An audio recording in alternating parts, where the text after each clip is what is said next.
Hello everyone, welcome to Only IAS. स्वागत है आप सभी का इंडियन पॉलिटी के हमारे एक न्यू लेक्चर में, जिसमें हम इंडियन पॉलिटी से रिलेटेड पिछले एक साल के करंट अफेयर्स के टॉपिक्स को कवर कर रहे हैं और साथ में इन टॉपिक से रिलेटेड कुछ प्रीवियस ईयर क्वेश्चंस एंड कुछ प्रैक्टिस क्वेश्चंस को भी डिस्कस कर रहे हैं। तो ये लेक्चर सीरीज आपके एग्जामिनेशन पर्सपेक्टिव से काफी ज्यादा इंपॉर्टेंट हो जाती है। आप इस सीरीज में कोई भी लेक्चर मिस ना करिएगा, क्योंकि प्रीलिम्स बहुत नजदीक है। ऐसे में यदि आपको 1 घंटे 1.5 घंटे के लेक्चर में पूरे का पूरा कोई पर्टिकुलर टॉपिक कंप्लीट कराया जा रहा है, तो ये बहुत ही बेनिफिशियल है आपकी प्रिपरेशन के लिए और आपकी प्रिपरेशन को इससे काफी ज्यादा बूस्ट भी मिलेगा। तो आज के इस लेक्चर में हम लोग पार्लियामेंट एंड स्टेट लेजिस्लेचर से संबंधित सभी टॉपिक्स को डिस्कस करेंगे, जो भी पिछले एक साल में न्यूज में रहे हैं। तो शुरू करते हैं लेक्चर को एक छोटी सी इंफॉर्मेशन के साथ। ओनली आईएएस ने आपके लिए एक न्यू स्टेप लिया है, एनसेट आईएएस, मतलब नेशनल स्कॉलरशिप कम एडमिशन टेस्ट। अब ये क्या है? ये आपके लिए एक स्कॉलरशिप टेस्ट है। आप ओनली आईएएस के टीचर्स के साथ पढ़ सकते हैं, अपनी प्रिपरेशन को बेटर बना सकते हैं। ये टेस्ट आपको एक बहुत अच्छी अपॉर्चुनिटी देता है कि आप स्कॉलरशिप प्राप्त करें, और इसके लिए हम टेस्ट कंडक्ट करा रहे हैं 19 मार्च को। ये टेस्ट 9 AM से 7 PM के बीच में आप कभी भी दे सकते हैं। ये ऑनलाइन मोड में कंडक्ट किया जाएगा। तो इसके लिए मैं लिंक आपको कमेंट सेक्शन में भी दे दूंगा और साथ में जो हमारा डिस्क्रिप्शन है उसमें भी आपको इसका लिंक मिल जाएगा। तो मेक श्योर कि आप वहां पर अपना एनरोलमेंट जरूर कर लें और इस अपॉर्चुनिटी को बिल्कुल मिस ना होने दें। ओके, चलिए वापस आते हैं लेक्चर पर, डिस्कस करते हैं अपने पहले इंपॉर्टेंट टॉपिक को, that is anti defection law. अब ये काफी ज्यादा न्यूज में रहता है। रीजन ये है कि जब भी चुनाव आने वाले होते हैं तो मेंबर ऑफ पार्लियामेंट या फिर मेंबर ऑफ लेजिस्लेटिव असेंबली किसी एक पॉलिटिकल पार्टी से दूसरी पॉलिटिकल पार्टी में जाने लगते हैं। तो बहुजन समाज पार्टी, जो कि उत्तर प्रदेश की एक रीजनल पार्टी है, उत्तर प्रदेश की पार्टी हम इसको कह सकते हैं, यहां पर इनके जो चीफ हैं उनके द्वारा बोला गया था कि एंटी डिफेक्शन लॉ को हमें और ज्यादा मजबूत बनाने की आवश्यकता है, क्योंकि जो इलेक्शन है यूपी में वो लास्ट ईयर हो चुके हैं। तो वहां पे काफी ज्यादा अफरा तफरी मची हुई थी, कोई मेंबर किसी पार्टी में जा रहा है, कोई मेंबर किसी पार्टी में जा रहा है। तो एंटी डिफेक्शन भी काफी यहाँ पे इंपॉर्टेंट हो गया था। उसके बाद थोड़ी सी बैकग्राउंड की बात करें तो जो हमारा ओरिजिनल कॉन्स्टिट्यूशन था, जिसे हमने 1950 में प्राप्त किया था, तो उस कॉन्स्टिट्यूशन में कोई भी एंटी डिफेक्शन लॉ नहीं हुआ करता था। फिर हमने अपने कॉन्स्टिट्यूशन में अमेंडमेंट किया, जैसे जैसे प्रॉब्लम हमारे सामने आई, तो उसी क्रम में 52nd कॉन्स्टिट्यूशनल अमेंडमेंट हुआ 1985 में, और इसके माध्यम से हमारे कॉन्स्टिट्यूशन में एक न्यू शेड्यूल ऐड की जाती है, जो है 10th शेड्यूल, और इसी शेड्यूल के अंतर्गत आपका एंटी डिफेक्शन लॉ रखा हुआ है। यदि हम डिस्क्वालिफिकेशन के मैटर्स की बात करें, जैसे कि इसका नाम ही सजेस्ट कर रहा है कि अगर कोई व्यक्ति डिफेक्शन करने की कोशिश करता है तो हम क्या करेंगे, उसकी पार्लियामेंट की मेंबरशिप या फिर स्टेट लेजिस्लेटिव असेंबली की मेंबरशिप को समाप्त कर देंगे। अब कौन कौन से ग्राउंड्स हैं, इसको बहुत अच्छे से समझिएगा। पहला ग्राउंड है कि कोई भी व्यक्ति जो चुनाव में जीत कर आता है किसी पर्टिकुलर पॉलिटिकल पार्टी से, और वो अपनी पार्टी की मेंबरशिप को रिजाइन कर देता है, गिव अप कर देता है वॉलंटरली तरीके से, तो ऐसी कंडीशन में उस व्यक्ति पर डिफेक्शन लगाया जाएगा। बट कंडीशन ये भी हो सकती है, मान लीजिए किसी इलेक्टेड पर्सन को उसकी पार्टी ने ही पार्टी से बाहर निकाल दिया, तो क्या उस पर एंटी डिफेक्शन लगेगा? आंसर इज नो, तब एंटी डिफेक्शन नहीं लगेगा। सो केस अच्छे से आपको समझ में आ गया। सेकंड केस इज, अगर कोई भी व्यक्ति जो कि किसी पॉलिटिकल पार्टी से है, अब मान लीजिए कोई रेजोल्यूशन आना है पार्लियामेंट में, ठीक है, अब उस हाउस में आपकी जो पॉलिटिकल पार्टी का व्हिप है वो आपको गाइड करता है कि किसी पर्टिकुलर बिल पर आपको यस में वोटिंग करनी है या नो में वोटिंग करनी है।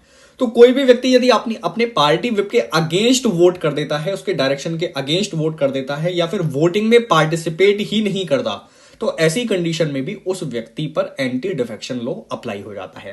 बट इसका एक एक्सेप्शन है, यदि आप अपनी पॉलिटिकल पार्टी को पहले ही इन्फॉर्म कर दें अपने वोटिंग के बारे में, या फिर आप अगर वोटिंग में पार्टिसिपेट नहीं करना चाहते हैं तो उस बारे में इन्फॉर्म कर दें, तो आपके ऊपर एंटी डिफेक्शन नहीं लगता है। ठीक है, नेक्स्ट थिंग, जो थर्ड पॉइंट है इसका, वो ये है कि कोई भी इंडिपेंडेंटली इलेक्टेड मेंबर यदि कभी भी किसी पॉलिटिकल पार्टी को ज्वाइन करता है तो उस पर भी डिफेक्शन लगता है।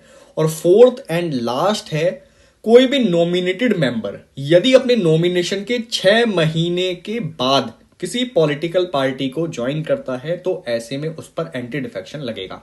अब प्रीलिम्स में आपको इस स्टेटमेंट में फंसाया जाएगा, आपको आफ्टर की जगह बिफोर लिखा होगा, तो आप ध्यान रखें कि 6 महीने के बाद ही यदि कोई nominated member political party join करेगा तो वो एंटी डिफेक्शन के अंतर्गत लाया जाएगा। इसके कुछ एक्सेप्शंस भी हैं, लाइक अगर किसी व्यक्ति के द्वारा मतलब किसी पॉलिटिकल पार्टी के 2/3 व्यक्ति किसी दूसरी पॉलिटिकल पार्टी में ज्वाइन हो जाते हैं तो इसको हम कहेंगे कि ये मर्जर है। तो मर्जर की कंडीशन में एंटी डिफेक्शन नहीं लगता है, तो ये 2/3 लोगों पर एंटी डिफेक्शन नहीं अप्लाई होगा।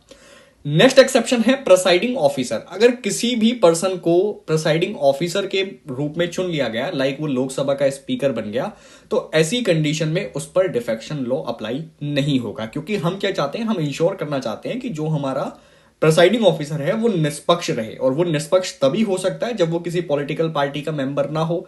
तो ऐसे में प्रेसाइडिंग ऑफिसर यदि अपनी पॉलिटिकल पार्टी से वॉलंटरली रिजाइन करते हैं तो उन पर एंटी डिफेक्शन अप्लाई नहीं होता है। इसके बाद डिस्क्वालिफिकेशन संबंधी जो मैटर्स होते हैं उस पर फाइनल डिसीजन चेयरमैन के द्वारा लिया जाता है in case of Rajya Sabha, and Lok Sabha के स्पीकर के द्वारा भी यहां डिसीजन लिया जाता है इन केस ऑफ लोकसभा, और इनका डिसीजन फाइनल होता है। बट इसका जुडिशियल रिव्यू भी किया जा सकता है अगर किसी व्यक्ति को लगता है कि मुझे गलत तरीके से एंटी डिफेक्शन के चार्ज में फंसाया जा रहा है, तो वो जुडिशियल रिव्यू यहां पर सुप्रीम कोर्ट में या हाई कोर्ट में करा सकता है। ठीक है, ये मैटर हो गया आपका एंटी डिफेक्शन का। उसके बाद इस लॉ में कोई भी टाइम फ्रेम नहीं बताया गया है कि अगर कोई एंटी डिफेक्शन का मैटर आएगा तो लोकसभा स्पीकर या फिर चेयरमैन को कितने समय में उस पर ध्यान देना है, उस पर डिसीजन लेना है। तो ऑनरेबल सुप्रीम कोर्ट ने लास्ट ईयर यहां पर बोला भी था कि यदि कोई एंटी डिफेक्शन लॉ का मैटर आता है तो प्रेसाइडिंग ऑफिसर को 3 महीने के अंदर इस पर डिसीजन लेना चाहिए। ठीक है, तो ये आपका एंटी डिफेक्शन लॉ हो गया। Next topic is delegated legislation. अब ये न्यूज में क्यों है, क्योंकि रिसेंटली ऑनरेबल सुप्रीम कोर्ट के द्वारा ये ऑब्जर्व किया गया है कि कोई भी डेलीगेटेड लेजिस्लेशन पेरेंट एक्ट के अधिकार क्षेत्र से बाहर नहीं जा सकता। ठीक है, अब यहां पेरेंट एक्ट का मतलब क्या है सर? पेरेंट एक्ट का मतलब है कोई भी ऐसा कानून जो कि पार्लियामेंट के द्वारा बनाया जा रहा है, उसको आप ओरिजिनल कानून कह सकते हैं या फिर पेरेंट कानून कह सकते हैं। इसके अलावा डेलीगेटेड लेजिस्लेशन क्या होते हैं? ये ऐसे कानून होते हैं या फिर हम कहें ये ऐसे रूल एंड रेगुलेशन होते हैं जिसे स्टेट एंड सेंट्रल अथॉरिटीज के द्वारा बनाया जाता है। तो मेन कानून के अंतर्गत ही ये रूल एंड रेगुलेशन बनाए जा रहे होते हैं। तो इसीलिए ऑनरेबल सुप्रीम कोर्ट ने ये कहा है कि आपका जो कानून है वो पार्लियामेंट के पेरेंट कानून के सप्लीमेंट तो हो सकता है। ठीक है, मतलब उसको और ज्यादा बेटर बना सकता है, उसके इंप्लीमेंटेशन को और ज्यादा इंप्रूव कर सकता है, बट वो इसको सप्लेंट नहीं कर सकता, उसको रिप्लेस नहीं कर सकता, उसको खत्म नहीं कर सकता। ठीक है, तो उसके अधिकार क्षेत्र से ये बाहर नहीं जाएगा, आपको ये बात ध्यान में रखनी है। इसके बाद डेलीगेटेड लेजिस्लेशन की बात करें तो हमने ये देख ही लिया कि जो हमारा प्राइमरी लेजिस्लेशन होता है उसी प्राइमरी लेजिस्लेशन के अंतर्गत आपको पावर दी जाती है, आपकी जो स्टेट एंड सेंट्रल अथॉरिटीज हैं कि वो कुछ रूल एंड रेगुलेशन बना सके। क्योंकि देखिए कोई भी लॉ परफेक्ट तो होता नहीं है, आपको वहां पर फर्दर कुछ रूल्स ऐड करने पड़ सकते हैं, कुछ रेगुलेशंस ऐड करने पड़ सकते हैं। तो ऐसे में क्या पार्लियामेंट में बार बार आएंगे लॉ को अमेंड कराने के लिए? ऐसा नहीं होगा, इसीलिए हमने डेलीगेटेड लेजिस्लेशन का प्रोविजन किया है। पार्लियामेंट, ये सारी बातें मैंने आपको बताई दी हैं। उसके बाद हमारे कॉन्स्टिट्यूशन का अगर प्रोविजन आप देखेंगे तो वहां पर लेजिस्लेचर को ये पावर दी गई है कि वो कानून संबंधी मैटर को देखे, कानून का निर्माण करे, और एग्जीक्यूटिव को ये पावर दी गई है कि वो लॉ को एग्जीक्यूट करे, उसको लागू कराए। लेकिन आप जानते हैं कि पार्लियामेंट में टाइम की बहुत कमी होती है, वहां पर जो डिस्कशन हो रहे होते हैं उसमें टाइम काफी ज्यादा कम पड़ जाता है। तो ऐसे में हमारी पार्लियामेंट ने अपने आप को पॉलिसी मैटर तक रिस्ट्रिक्ट कर लिया है, मतलब जो पॉलिसी से संबंधित मामले होते हैं उस पर ये डिस्कशन करते हैं, और बाकी जो डेलीगेटेड लेजिस्लेशन संबंधी मामले होते हैं वो यहां पर पावर दे दी जाती है हमारी सेंट्रल एंड स्टेट अथॉरिटीज को। साथ में पार्लियामेंट इन डेलीगेटेड लेजिस्लेशन पर नजर भी रखती है, और इसके लिए यहां पर एक कमेटी होती है, कमेटी फॉर डेलीगेटेड लेजिस्लेशन। ठीक है, तो ये पार्लियामेंट की एक कमेटी भी है। उसके बाद एडवांटेजेस की बात करें तो ये हमें काफी ज्यादा फ्लेक्सिबिलिटी प्रोवाइड करता है। फ्लेक्सिबिलिटी इस सेंस में कि जब भी आप कोई पार्लियामेंट में लॉ बनाते हैं तो उसमें बार बार आप अमेंडमेंट नहीं कर सकते, हर रूल्स के लिए, हर लॉ के लिए आप उसको अमेंड नहीं कर सकते। तो डेलीगेटेड लेजिस्लेशन के माध्यम से हमें फ्लेक्सिबिलिटी मिल जाती है कुछ कानून बनाने की, कुछ रूल एंड रेगुलेशन बनाने की। उसके बाद ये पार्लियामेंट पर प्रेशर को भी रिड्यूस करता है। अगर पार्लियामेंट ही सारे रूल बनाने लगे, सारे रेगुलेशन बनाने लगे, तो पार्लियामेंट अपने आप को केवल कानूनी मामलों में ही उलझाकर रखेगी, पॉलिसी रिलेटेड मैटर्स में इनका ध्यान नहीं जाएगा, या जो अर्जेंट इश्यूज होते हैं समाज के उन पर इनका ध्यान नहीं जाएगा। तो ये बर्डन को कम करती है। उसके बाद ये डिसेंट्रलाइजेशन को भी बढ़ावा देती है। डिसेंट्रलाइजेशन कैसे बढ़ावा दे रही है? क्योंकि पार्लियामेंट के हाउस के अंदर ही सारे कानून बनाए जा रहे हैं, लेकिन डेलीगेटेड लेजिस्लेशन के माध्यम से कुछ रूल एंड रेगुलेशन पार्लियामेंट के हाउस के बाहर भी बनाए जा रहे हैं, जो कि डिसेंट्रलाइजेशन की प्रवृत्ति को दिखा रहा है। तो ये हो गया आपका delegated legislation. Next topic is committee on privilege. Sir ये काफी इंपॉर्टेंट टॉपिक है, इस पर थोड़ा अच्छे से फोकस करिएगा। रिसेंटली हुआ क्या था, बीजेपी के एक स्टेट प्रेसिडेंट को लोकसभा की प्रिविलेज कमेटी ने अपने पास बुलाया था, या फिर कहें वो खुद लोकसभा की प्रिविलेज कमेटी के पास गए थे, और उन्होंने इस कमेटी में जाकर एक्सप्लेन किया कि किस प्रकार पुलिस के द्वारा उनके साथ मिसबिहेव किया गया है, उनके साथ हाथापाई की गई है। ठीक है, तो इसलिए ये न्यूज में आ गई। यदि हम प्रिविलेज कमेटी की बात करें तो ये एक पार्लियामेंट्री कमेटी है जो कि आपको दोनों हाउसेज में देखने को मिलती है। मतलब लोकसभा में भी एक प्रिविलेज कमेटी है और राज्यसभा में भी एक पर्टिकुलर प्रिविलेज कमेटी है। तो अलग अलग हाउसेज में अलग अलग कमेटीज हैं। ये एक स्टैंडिंग कमेटी होती है। स्टैंडिंग कमेटी का मतलब होता है ये एक स्थायी कमेटी है जो हमेशा बनी रहती है, और इसके मेंबर को एक बार में 1 साल के लिए चुना जाता है। दूसरी कमेटी होती है ad hoc committee. Sir ad hoc committee का मतलब होता है ये किसी स्पेसिफिक पर्पस के लिए बनाई जाती है। ठीक है, स्पेसिफिक पर्पस का एग्जांपल हम ले सकते हैं, लाइक राफेल के मामले को इंक्वायर करने के लिए कोई कमेटी बना दी गई हो तो वो आपकी एडहॉक कमेटी में आ जाएगी, और इनका जब फंक्शन खत्म हो जाता है तो एडहॉक कमेटी को हम रिमूव भी कर देते हैं। इस कमेटी के जो फंक्शंस होते हैं ना वो सेमी जुडिशियल है। सेमी जुडिशियल क्यों है सर? क्योंकि ये पूरी तरीके से जुडिशियरी तो नहीं है, लेकिन इसके जो काम हैं वो जुडिशरी की तरह ही हैं। मतलब अगर किसी व्यक्ति के प्रिविलेज का हनन हो रहा है, विशेषाधिकारों का हनन हो रहा है, तो ऐसी कंडीशन में उसकी जांच करना, उसको सजा के लिए रिकमेंडेशन देना, ये सब इस कमेटी के काम होते हैं। उसके बाद जो किसी भी हाउस का, अगर मान लीजिए किसी भी व्यक्ति ने पूरे हाउस के विशेषाधिकारों का उल्लंघन कर दिया हो, या फिर इसके किसी एक मेंबर के विशेषाधिकारों का उल्लंघन कर दिया हो, तो ऐसे सभी मैटर को एग्जामिन करने की रेस्पॉन्सिबिलिटी इसकी होती है। यदि हम इनकी मेंबरशिप की बात करें तो लोकसभा की प्रिविलेज कमेटी में टोटल 15 मेंबर्स होते हैं, और राज्यसभा की कमेटी में टोटल 10 मेंबर्स होते हैं। ये थोड़ी सी फैक्चुअल इंफॉर्मेशन है। ज्यादातर आपको कमेटी वाले जो मैटर्स है ना उसमें फैक्चुअल इंफॉर्मेशन ज्यादा मिलेगी। हेड की बात करें तो लोकसभा की प्रिविलेज कमेटी के हेड होते हैं खुद लोकसभा के स्पीकर। यदि हम राज्यसभा की बात करें तो राज्यसभा में बहुत इंपॉर्टेंट पॉइंट आपको बता रहा हूं, इस पर स्पेशल फोकस करिएगा। राज्यसभा की प्रिविलेज कमेटी को हेड किया जाता है डेप्यूटी चेयरपर्सन के द्वारा। ठीक है, तो यहां चेयरपर्सन अगर आ जाए कि राज्यसभा की प्रिविलेज कमेटी को राज्यसभा के चेयरपर्सन हेड करते हैं, आंसर इज नो, क्योंकि चेयरपर्सन जो है वो बाहर के व्यक्ति हैं। आपने जो वाइस प्रेसिडेंट बनाए हैं, वाइस प्रेसिडेंट ही आपके राज्यसभा के चेयरपर्सन बनते हैं, तो इसीलिए उनको यहां प्रिविलेज कमेटी का हेड नहीं बनाया गया है। उसके अलावा इसमें अपॉइंटमेंट कौन करेगा? तो जो आपकी प्रिविलेज कमेटी का हेड होगा वही बाकी के मेंबर्स को यहां नॉमिनेट करने का काम करेगा। तो ये बात आपको ध्यान रखनी है। उसके बाद एक एडिशनल इंफॉर्मेशन, कोई भी हाउस का मेंबर यदि आपके हाउस में किसी भी प्रिविलेज संबंधी मैटर को उठाना चाहता है तो उसके लिए आपको लोकसभा के स्पीकर से परमिशन लेनी होती है, और अगर आप राज्यसभा में इस मैटर को उठाना चाहते हैं तो आपको राज्यसभा के चेयरमैन से इसकी परमिशन लेनी होती है। अब यहां पर जब आप किसी प्रिविलेज संबंधी मैटर को उठाते हैं तो आपको 2 कंडीशन पूरी करनी अनिवार्य होती हैं, और ये 2 कंडीशन क्या है? पहला, जो मैटर आप उठाना चाहते हैं वो स्पेसिफिक होना चाहिए, मतलब उसमें प्रिविलेज का मुद्दा आवश्यक रूप से होना चाहिए, और ये प्रिविलेज का मुद्दा रीसेंट समय का होना चाहिए। ऐसा नहीं है कि आप पिछले 1-1.5 साल का कोई प्रिविलेज का मुद्दा उठाकर पार्लियामेंट में डिस्कशन करने लग जाएं, ऐसा बिल्कुल नहीं है। ये हो गई फर्स्ट कंडीशन। दूसरी कंडीशन क्या है? जब आपका प्रिविलेज आप लेकर आ रहे हैं, कुछ मोशन लेकर आ रहे हैं प्रिविलेज के बारे में, या फिर कोई मुद्दा उठा रहे हैं, तो ऐसे में काउंसिल का इंटरवेंशन अनिवार्य होना चाहिए। वो जो मुद्दा आपने उठाया है उसमें काउंसिल का इंटरवेंशन अनिवार्य होना चाहिए। ये 2 चीजें आपको ध्यान रखनी है।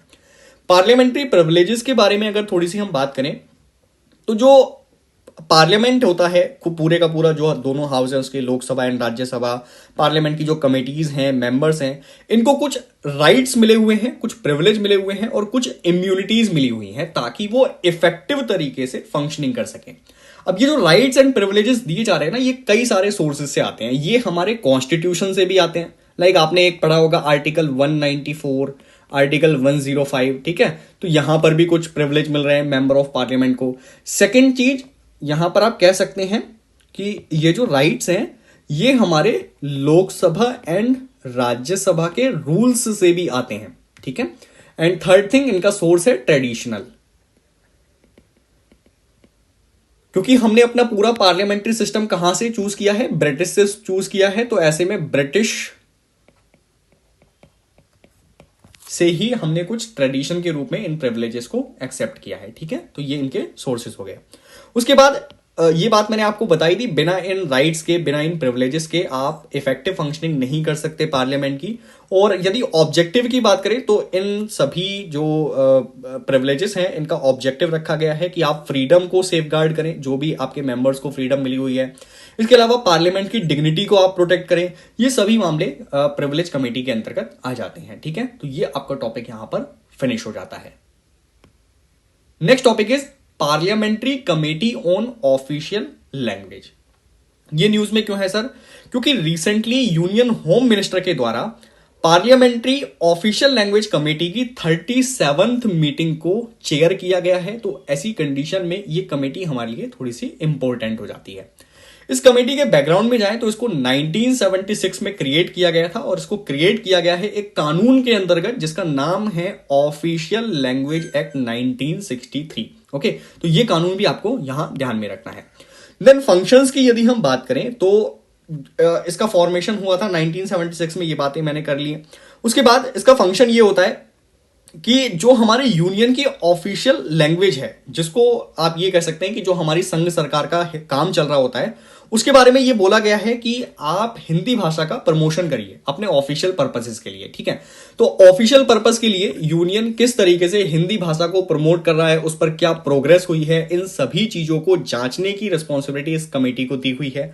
इसके अलावा ये प्रेसिडेंट को रिकमेंडेशन भी देते हैं कि किस प्रकार से हम हिंदी भाषा को प्रमोट कर रहे हैं। ये अपनी रिपोर्ट भी प्रेसिडेंट को सौंपते हैं, ठीक है। तो ये सारे मैटर्स इनके अंतर्गत आ जाते हैं। फिर प्रेसिडेंट क्या करते हैं? प्रेसिडेंट इस रिपोर्ट को एक्सेप्ट करने के बाद इसको पार्लियामेंट में रखवाते हैं, इसको स्टेट गवर्नर्स को भी सेंड करते हैं, स्टेट गवर्नमेंट्स को भी सेंड करते हैं, ठीक है। तो ये इसके कुछ फंक्शंस हो गए। देन यदि हम आगे बात करें इसके कॉम्पोजिशन की, कितने मेंबर्स इसमें होते हैं, तो इसमें टोटल 30 मेंबर्स होते हैं और ये एक प्रकार की ज्वाइंट कमेटी है, जिसका मतलब होता है कि इसमें लोकसभा एंड राज्यसभा दोनों ही हाउसेस से मेंबर रहेंगे। अब लोकसभा से यहां कितने मेंबर्स हैं? तो टोटल 20 मेंबर्स यहां लोकसभा से आते हैं और बाकी के जो 10 मेंबर्स हैं वो राज्यसभा से आते हैं, ठीक है। अब इन मेंबर्स का इलेक्शन किस तरीके से किया जाता है? तो हमारे यहां एक ही सिस्टम है, प्रोपोर्शनेट रिप्रेजेंटेशन। तो इसके माध्यम से इन मेंबर्स को हम चुनते हैं दोनों हाउसेस से। और इसके अध्यक्ष की बात करें तो यूनियन होम मिनिस्टर इसके अध्यक्ष होते हैं। ओके, अब थोड़े से प्रोविजन देख लीजिए ऑफिशियल लैंग्वेज एक्ट के बारे में, या फिर जो यूनियन की ऑफिशियल लैंग्वेज है उसके बारे में एक आर्टिकल 343 दिया हुआ है। ये बताता है कि हमारी यूनियन गवर्नमेंट की जो ऑफिशियल लैंग्वेज होगी वो हिंदी होगी और इसकी जो स्क्रिप्ट होगी वो देवनागरी होगी। देखिए, हिंदी भाषा पर ना काफी ज्यादा जोर दिया जा रहा है इस समय।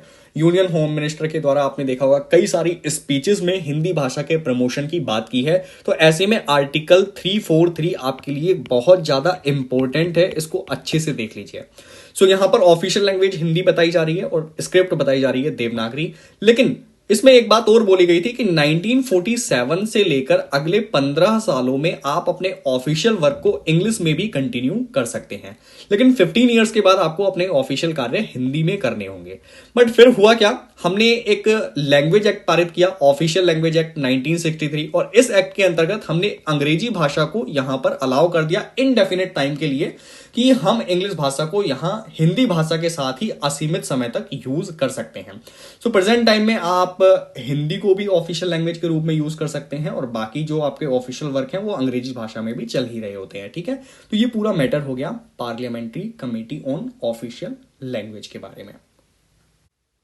Next topic is house committee. अब ये न्यूज में इसलिए है क्योंकि रिसेंटली पार्लियामेंट्री स्टैंडिंग कमेटी पर एक पैनल गठित हुआ था। इस पैनल के द्वारा ये रिकमेंड किया गया कि हमें हाउस कमेटी के टेन्योर को बढ़ाना चाहिए। अब हाउस कमेटी का यदि आप प्रेजेंट टेन्योर देखेंगे तो 1 ईयर होता है, क्योंकि ये एक स्टैंडिंग कमेटी है। अब इसका कार्यकाल बढ़ाकर इन्होंने 2 साल करने की बात कही है। अब यदि हाउस कमेटी की बात करें तो ये मैंने आपको बता ही दिया है कि ये स्टैंडिंग कमेटी है जो परमानेंट रूप से कार्य करती है, तो ये एक स्थायी प्रकार की समिति हो जाएगी। उसके बाद यदि इसके हम फंक्शनिंग की बात करें तो ये जो फंक्शन करती है वो एडवाइजरी नेचर के होते हैं, और इसके द्वारा ये एडवाइज किया जाता है कि लोकसभा के मेंबर्स को जो भी रेजिडेंट मिला हुआ है, जो उनको आवास मिला हुआ है, उससे संबंधित यदि कोई भी क्वेश्चन है तो उस क्वेश्चन को डील करना इनकी रिस्पॉन्सिबिलिटी होती है। ठीक है, तो ये बात आप ध्यान रखेंगे, ये पूरी तरीके से एडवाइजरी नेचर की होती है। इसके अलावा यदि कोई भी ऐसा मैटर है जो इन मेंबर्स को सुविधाएं प्रोवाइड की जा रही हैं, लाइक फूड संबंधित सुविधाएं हैं, मेडिसिन संबंधित सुविधाएं हैं, या फिर कोई अदर सुविधाएं हैं, तो उनका सुपरविजन करना भी इसकी रेस्पॉन्सिबिलिटी होती है। इसके अलावा यदि टाइम टू टाइम कोई और सुविधा मेंबर ऑफ लोकसभा को प्रोवाइड की जानी है तो उन सभी मैटर्स को भी कंसीडर करने का काम इस कमेटी के द्वारा किया जाता है। नेक्स्ट, यदि हम इसके कॉम्पोजिशन को देखें तो लोकसभा की हाउस कमेटी में 12 से अधिक मेंबर्स नहीं होते हैं, और इसका जो टर्म है, इसका जो टाइम पीरियड होता है, कितने समय तक ये काम कर सकती है, तो वो टर्म है केवल और केवल 1 ईयर। तो इस बात को आपको ध्यान में रखना है। इसके बाद यदि हम कुछ और कमेटीज की बात करें तो इसी हाउस कमेटी के अंतर्गत हम चाहें तो कुछ और सब कमेटी भी बना सकते हैं, और ये सब कमेटी कितनी भी संख्या में बनाई जा सकती है, 1 2 3 एंड मोर। ओके, तो ये बात आपको ध्यान रखनी है। उसके बाद एक प्रोविजन राज्यसभा के बारे में भी देख लीजिए कि राज्यसभा की जो हाउस कमेटी होती है उसको हमने स्थापित किया था 1952 में, और ये जो कमेटी है इसके लिए रूल्स जो बनाए गए थे वो हमने काफी लेट बनाए थे, 1986 में इसको फ्रेम किया गया था। तो ये बेसिक एंड फैक्चुअल इंफॉर्मेशन हो गई सारी हाउस कमेटी के बारे में। इससे ज्यादा कोई भी क्वेश्चन आपसे नहीं पूछा जाएगा इस कमेटी के बारे में। Next topic is supplementary demand for grant. अब ये न्यूज में इसलिए है क्योंकि रिसेंटली गवर्नमेंट के द्वारा करंट फाइनेंशियल ईयर में 1.07 लाख करोड़ के अतिरिक्त खर्चे की मांग की गई है पार्लियामेंट से। ठीक है, तो अगर हमारी गवर्नमेंट इतना अतिरिक्त खर्चा मांग रही है तो ऐसी कंडीशन में आपको पार्लियामेंट का अप्रूवल तो लेना ही पड़ेगा, क्योंकि आप ये पैसा निकालेंगे कहां से? आप इसको कंसोलिडेटेड फंड ऑफ इंडिया से ही प्राप्त करेंगे, तो ऐसे में अप्रोप्रिएशन बिल आपको जरूरत होती है। उसके बाद यदि आप अतिरिक्त डिमांड कर रहे हैं ग्रांट की तो पार्लियामेंट का अप्रूवल आपको लगेगा ही लगेगा, ये बात आपको ध्यान रखनी है।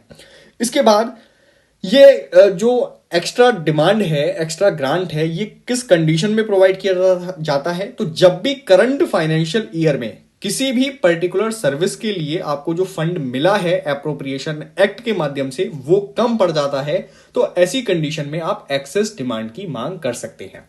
अब एप्रोप्रिएशन बिल के बारे में आपने बजट के दौरान जरूर पढ़ा होगा। जब भी हम मनी बिल को पास करते हैं तो मनी बिल के अंतर्गत जो भी आपके ग्रांट्स होते हैं उस पैसे को निकालने के लिए आप एप्रोप्रिएशन बिल का यूज करते हैं, और इसी के अंतर्गत बताया जाता है कि किस सर्विस में आपको कितना पैसा दिया जा रहा है। तो जब भी हमें अतिरिक्त पैसे की आवश्यकता होगी तो हम यहां पर एक्सेस ग्रांट की मांग कर सकते हैं। हमारे संविधान में एक आर्टिकल है 115 जो कि हमें ये बताता है कि कौन कौन से ग्रांट्स हमारे कॉन्स्टिट्यूशन में प्रोवाइडेड है। तो कौन कौन से ग्रांट्स हैं? यहां 3 ग्रांट्स मेंशन किए गए हैं। एक तो सप्लीमेंट्री ग्रांट प्राप्त किया जा सकता है गवर्नमेंट के द्वारा, दूसरा एडिशनल ग्रांट प्राप्त किया जा सकता है, और तीसरा एक्सेस ग्रांट भी यहां पर प्राप्त किया जा सकता है। अब जब भी कोई गवर्नमेंट ग्रांट को प्राप्त करती है तो ऐसे में उसे कुछ प्रोसीजर फॉलो करना पड़ता है। अब ये प्रोसीजर किस तरीके से काम करता है इसको स्टेप बाय स्टेप समझिए। सबसे पहला स्टेप होता है कि जब भी आप इस प्रकार के ग्रांट की डिमांड करते हैं तो करंट फाइनेंशियल ईयर के खत्म होने से पहले पहले आपको इस ग्रांट से संबंधित प्रपोजल को पार्लियामेंट में प्रेजेंट करना पड़ेगा और पार्लियामेंट से इसको प्राप्त कराना पड़ेगा। तो ये बहुत इंपॉर्टेंट प्रोविजन है। उसके बाद जब भी आपका एक्चुअल एक्सपेंडिचर किसी भी ऐसे एक्सपेंडिचर से ज्यादा हो जाता है जो आपको किसी पर्टिकुलर सर्विस के लिए प्रोवाइड किया गया था, तो ऐसी कंडीशन में आप एक्सेस डिमांड की मांग कर सकते हैं। लेकिन इस एक्सेस डिमांड की मांग एक्चुअल में करता कौन है? तो मिनिस्ट्री ऑफ फाइनेंस के द्वारा ही ये मांग की जाती है। ओके, तो ये दूसरी इंपॉर्टेंट इंफॉर्मेशन होगी आपके प्रीलिम्स एग्जामिनेशन पर्सपेक्टिव से। नेक्स्ट, जो हमारे सीएजी होते हैं, सीएजी की ये रेस्पॉन्सिबिलिटी होती है कि कहीं भी अगर गवर्नमेंट के द्वारा स्पेंडिंग की जा रही है तो उसकी जांच की जानी चाहिए, वो सही जगह यूज हो रही है कि नहीं हो रही है। तो आप ये सोचिए कि जो एक्सेस डिमांड की मांग हमारी गवर्नमेंट कर रही है, क्या सीएजी उसके बारे में पार्लियामेंट को अवेयर नहीं कराएंगे? ऐसा बिल्कुल नहीं होगा, पार्लियामेंट को ये अवेयर कराएंगे इस एक्सेस डिमांड के बारे में भी। इसके अलावा जो पब्लिक अकाउंट कमेटी होती है वो भी इस एक्सेस डिमांड को एग्जामिन करने का काम करेगी। ठीक है, कि आपने इस एक्सपेंडिचर को कहां पर यूज किया है, कहां आप पैसे को यूज कर रहे हैं, इन सारी चीजों को यहां पर बताया जाता है। नेक्स्ट थिंग, जब भी एक्सेस ग्रांट प्राप्त किया जाता है तो फाइनेंशियल ईयर के खत्म होने के बाद आपको इन सारी इंफॉर्मेशन को पार्लियामेंट के सामने प्रस्तुत करना होता है। ऐसा नहीं है कि आपने ग्रांट प्राप्त कर लिया और आप अनलिमिटेड तरीके से उसको यूज कर रहे हैं। तो पार्लियामेंट में आप इसके बारे में बताएंगे जब भी फाइनेंशियल ईयर आपका खत्म हो जाएगा। अब बात कर लेते हैं थोड़ी सी अदर ग्रांट्स पर कि कौन कौन से ग्रांट्स हमारे कॉन्स्टिट्यूशन में मेंशन्ड थे। तो सबसे पहले था वहां पर एडिशनल ग्रांट।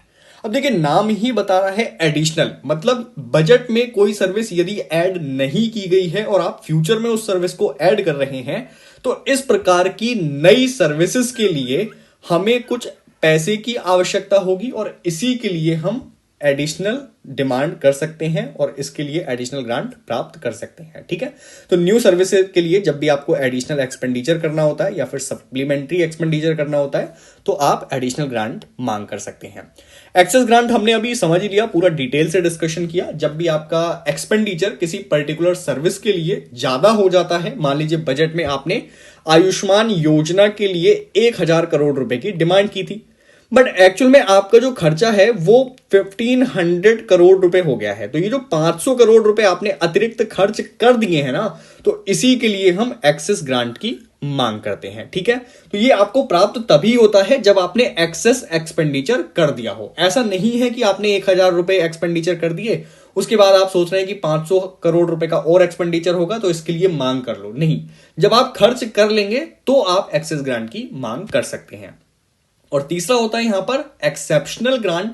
एक्सेप्शनल ग्रांट का यहां मतलब है कि यदि कोई एक्सेप्शनल एक्सपेंडिचर आ जाए जिसको बजट में बिल्कुल भी प्रस्तुत नहीं किया गया था, या फिर जो करंट फाइनेंशियल सर्विस हमारी चल रही है, करंट ईयर में जो भी हमने सर्विसेज के लिए पैसा प्राप्त किया है उन सर्विसेज से इसका कोई भी लेना देना ना हो, तो ऐसे ग्रांट को हम एक्सेप्शनल ग्रांट कहते हैं। तो आई होप कि आपको कॉन्स्टिट्यूशन के अंतर्गत दिए गए सभी ग्रांट क्लियर हो गए होंगे। ये टॉपिक आपका यहां फिनिश होता है। चलते हैं नेक्स्ट टॉपिक पर। Next topic is national e विधान एप्लीकेशन। अगेन काफी इंपॉर्टेंट है, आपसे करंट अफेयर्स पर ये वाला क्वेश्चन बन सकता है। अभी रिसेंटली हुआ क्या है, मिनिस्ट्री ऑफ पार्लियामेंट्री अफेयर्स के द्वारा एक न्यू एप्लीकेशन डेवलप किया गया है जिसका नाम है नेशनल ई विधान एप्लीकेशन। इस एप्लीकेशन का ऑब्जेक्टिव है कि हमारे जो भी लेजिस्लेटिव असेंबलीज हैं वो पेपरलेस तरीके से वर्क करें, वहां पर पेपर का किसी भी प्रकार से यूज ना किया जाए, हम डिजिटल तरीके से अपनी पूरी प्रोसीडिंग्स को कंडक्ट करें। ओके, नाउ फैक्चुअल इंफॉर्मेशन आप सबसे पहले कुछ याद रखेंगे। नेशनल ई विधान एप्लीकेशन के लिए हमारी नोडल मिनिस्ट्री है मिनिस्ट्री ऑफ पार्लियामेंट्री अफेयर्स। उसके बाद ये जो पूरा प्रोजेक्ट है ना, ये एक मिशन मोड प्रोजेक्ट है। मिशन मोड प्रोजेक्ट का मतलब है ये हमारे डिजिटल इंडिया प्रोग्राम को भी सपोर्ट करता है। और मिशन मोड प्रोजेक्ट एक ऐसा प्रोजेक्ट होता है जहां पर आप टारगेट करते हैं किसी एक पर्टिकुलर चीज को। लाइक जैसे यहां पर हमने टारगेट किया हुआ है कि हमारे जो लेजिस्लेटिव हाउस हैं वो डिजिटल तरीके से वर्क करेंगे। फाइन, तो ये इसमें शामिल हो जाता है। यदि हम इसके एम्स की बात करें तो ये हमने बात करी ली कि पेपरलेस वर्क ये करना चाहता है और इसका जो मेन थीम रखा गया है वो है one nation one application. Okay, तो वन नेशन वन एप्लीकेशन पर ये आधारित होता है। नेक्स्ट थिंग, ये हमारे सभी लेजिस्लेटिव हाउस को एक डिजिटल हाउस के रूप में कन्वर्ट करना चाहता है। डिजिटल हाउस का मतलब है ऐसा हाउस जहां पर कोई भी काम पेपर पर नहीं किया जाएगा, सभी कार्य आपके पेपरलेस तरीके से कंडक्ट होंगे। नेक्स्ट थोड़ी सी इंफॉर्मेशन है जो आपको ध्यान रखनी है। जो ये एप्लीकेशन है उसमें पार्लियामेंट के दोनों हाउसेस के लिए भी इंक्लूड किया गया है प्रोविजन। जब पार्लियामेंट के दोनों हाउसेस में इंक्लूड होना चाहेंगे तो वो भी इस एप्लीकेशन में आ सकते हैं, इसका प्रयोग कर सकते हैं। फंडिंग की बात की जाए तो फंडिंग कौन करेगा, मिनिस्ट्री ऑफ पार्लियामेंट्री अफेयर्स इस पूरी योजना के लिए फंडिंग करेगी और ये एक प्रकार की सेंट्रल स्पॉन्सर्ड स्कीम है। सर, सेंटर स्पॉन्सर्ड स्कीम कौन सी होती है? सेंटर स्पॉन्सर्ड स्कीम एक ऐसी स्कीम होती है जब इसको राज्य में लागू किया जाता है तो इसमें 60% कॉन्ट्रीब्यूशन यूनियन गवर्नमेंट का होता है या फिर सेंट्रल गवर्नमेंट का होता है और 40% स्टेट का होता है। यदि ये नॉर्थ ईस्ट के राज्यों में लागू होती है या फिर किसी हिल स्टेट में लागू होती है तो 90% जो कंट्रीब्यूशन है वो यूनियन गवर्नमेंट करेगी और 10% का कंट्रीब्यूशन यहां पर स्टेट गवर्नमेंट के द्वारा किया जाएगा। यदि इसको यूटी में लागू करते हैं तो पूरा 100% का जो एक्सपेंडिचर है वो हमारी यूनियन गवर्नमेंट के द्वारा किया जाता है। अब एक दो इंपॉर्टेंट इंफॉर्मेशन यहां और ध्यान दे लीजिए। देखिए, बिहार की लेजिस्लेटिव असेंबली देश की पहली ऐसी लेजिस्लेटिव असेंबली बनी 2021 में जिन्होंने अपने विंटर सेशन को पूरी तरीके से नेशनल ई विधान एप्लीकेशन के माध्यम से कंडक्ट किया था और पेपरलेस मोड में इसको कंडक्ट किया गया था। इसके अलावा यदि हम किसी पर्टिकुलर राज्य की बात करें तो नागालैंड हमारे देश का पहला ऐसा राज्य बना जिन्होंने नेशनल ई विधान एप्लीकेशन को सक्सेसफुल तरीके से इंप्लीमेंट किया मार्च 2022 में। ठीक है, तो वहां पर ये अभी कंटिन्यू फंक्शनिंग कर रहा है। लोकसभा के स्पीकर के द्वारा भी रिसेंटली ये बोला गया है कि हमारे दोनों हाउसेज यानी लोकसभा और राज्यसभा की जो प्रोसीडिंग्स हो रही हैं वो भी इस प्लेटफॉर्म पर अवेलेबल हो जाएंगी 2023 तक। ठीक है, तो ये फैक्चुअल थोड़ी सी इंफॉर्मेशन है। तो ये आपका टॉपिक यहां फिनिश हो गया। Next topic is supreme court on MLAs 1 year suspension. अब देखिए, ये मैटर इसलिए आ गया क्योंकि महाराष्ट्र लेजिस्लेटिव असेंबली के द्वारा 12 बीजेपी एमएलए को 1 ईयर तक सस्पेंड करने का एक ऑर्डर पास कर दिया गया था। उसके बाद सुप्रीम कोर्ट ने यह बोला कि आपका इस तरीके का जो प्रोविजन है, ये जो सस्पेंशन है वो पूरी तरीके से अनकॉन्स्टिट्यूशनल है, ये इर्रेशनल है और साथ में इलीगल भी है। अब यदि हम प्रोसीजर की बात करें किस तरीके से यहां इन एमएलए को जो है सस्पेंड किया गया था, तो हालांकि ये प्रोसीजर आपके लिए इंपॉर्टेंट नहीं है क्योंकि ये पर्टिकुलर लेजिस्लेटिव असेंबली के रूल्स से संबंधित है।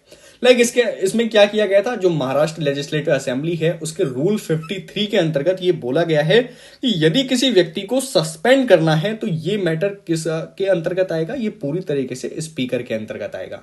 तो फाइनल डिसीजन यहां पर स्पीकर लेते हैं। तो ये आपके लिए इंपॉर्टेंट नहीं है, अगेन मैं बता रहा हूं, ऐसे ही अगर याद रखना चाहते हैं तो 53 आप याद रख सकते हैं और ये महाराष्ट्र लेजिस्लेटिव असेंबली का मामला है। जो इंपॉर्टेंट चीजें होंगी उसके बारे में भी मैं आपको बता दूंगा। उसके बाद रूल 53 में ही यह भी बोला गया है कि कोई भी ऐसा एमएलए जो कि स्पीकर के डिसीजन को मानने से मना कर देता है तो ऐसे में उस व्यक्ति को सस्पेंड किया जा सकता है। ठीक है, अगली बात यहां पर की गई है कि जब भी किसी व्यक्ति को सस्पेंड किया जाएगा, मेंबर ऑफ लेजिस्लेटिव असेंबली को हाउस से सस्पेंड किया जाएगा, तो वो पूरे के पूरे दिन में अपने आप को इस प्रोसीडिंग से सस्पेंड रखेगा, वो दोबारा से प्रोसीडिंग में पार्टिसिपेट नहीं करेगा।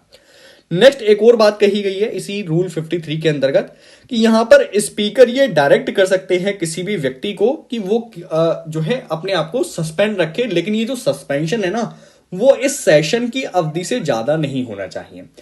पार्लियामेंट का जो सेशन होता है या फिर स्टेट लेजिस्लेटिव असेंबली का जो सेशन होता है उसके कुछ पर्टिकुलर डेज होते हैं। ये सेशन 25 डेज तक चलेगा या फिर ये सेशन 30 डेज तक चलेगा। तो मान लीजिए किसी व्यक्ति को सस्पेंड किया गया है इस सेशन के दौरान, तो वो व्यक्ति मैक्सिमम जो सस्पेंड रह सकता है ना वो 30 डेज तक रह सकता है। या फिर अगर 25 दिन की आपका सेशन चल रहा है 25 दिन के लिए, तो आप किसी व्यक्ति को मैक्सिमम 25 डेज तक ही सस्पेंड कर सकते हैं।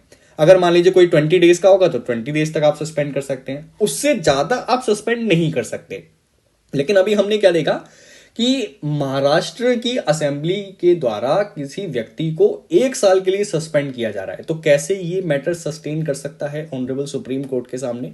अब देखिए सुप्रीम कोर्ट ने यहां पर क्या बोला है इस सस्पेंशन के मैटर को लेकर। अच्छा, इशू की बात बताऊं मैं आपको कि ये इशू आया क्यों था, क्योंकि रिसेंटली जो महाराष्ट्र की असेंबली है वहां पर बीजेपी के कुछ लेजिस्लेटर्स के द्वारा सही गतिविधियां नहीं की जा रही थी, प्रिसाइडिंग ऑफिसर के साथ इनके द्वारा मिसबिहेव किया जा रहा था, तो इसीलिए ये मैटर सामने आ गया। अब देखिए ऑनरेबल सुप्रीम कोर्ट ने इस बारे में क्या कहा है। ऑनरेबल सुप्रीम कोर्ट ने ये बोला है कि यदि आप किसी व्यक्ति को उसके सेशन से ज्यादा समय तक के लिए सस्पेंड रखते हैं तो ये पूरी तरीके से अनकॉन्स्टिट्यूशनल और इर्रेशनल है। तो सेशन का मतलब आपको समझ में आ ही गया कि जितने दिन भी सेशन की आपकी अवधि है, 20 डेज है, 30 डेज है, तो आप केवल उसी अवधि तक किसी व्यक्ति को सस्पेंड कर सकते हैं, उसके बियॉन्ड आप सस्पेंड करके नहीं रख सकते। ये पूरी तरीके से अनकॉन्स्टिट्यूशनल डिक्लेयर हो जाएगा। उसके बाद आपका जो ये पूरा डिसीजन है, जो असेंबली ने डिसीजन लिया है, ये इनके कॉम्पिटेंस से बाहर है, क्योंकि आपको जो पावर दी गई है वो आपको किसी एक पर्टिकुलर सेशन तक किसी व्यक्ति को सस्पेंड करने की पावर दी गई है। तो ये आपकी पावर से बियॉन्ड हो जाता है, ये बात आप ध्यान रखेंगे। नेक्स्ट, ऑनरेबल सुप्रीम कोर्ट के द्वारा कुछ कंसर्न्स यहां पर व्यक्त किए गए हैं और ये कंसर्न आपके लिए इंपॉर्टेंट हो जाते हैं। तो सबसे पहली चीज, अगर आप किसी व्यक्ति को लंबे समय के लिए सस्पेंड रखते हैं तो इसका मतलब ये है कि आप किसी पर्टिकुलर कॉन्स्टिट्यूएंसी को अंडर रिप्रेजेंट कर रहे हैं। लाइक आप देखें, अगर पूरे इंडिया में, तो पूरे इंडिया को अलग अलग कॉन्स्टिट्यूएंसीज में डिवाइड किया गया है और हर कॉन्स्टिट्यूएंसी से एक मेंबर हम चुनते हैं। तो लोकसभा की बात करें तो 545 यहां मेंबर्स चुनकर आते हैं अलग अलग प्लेसेस से।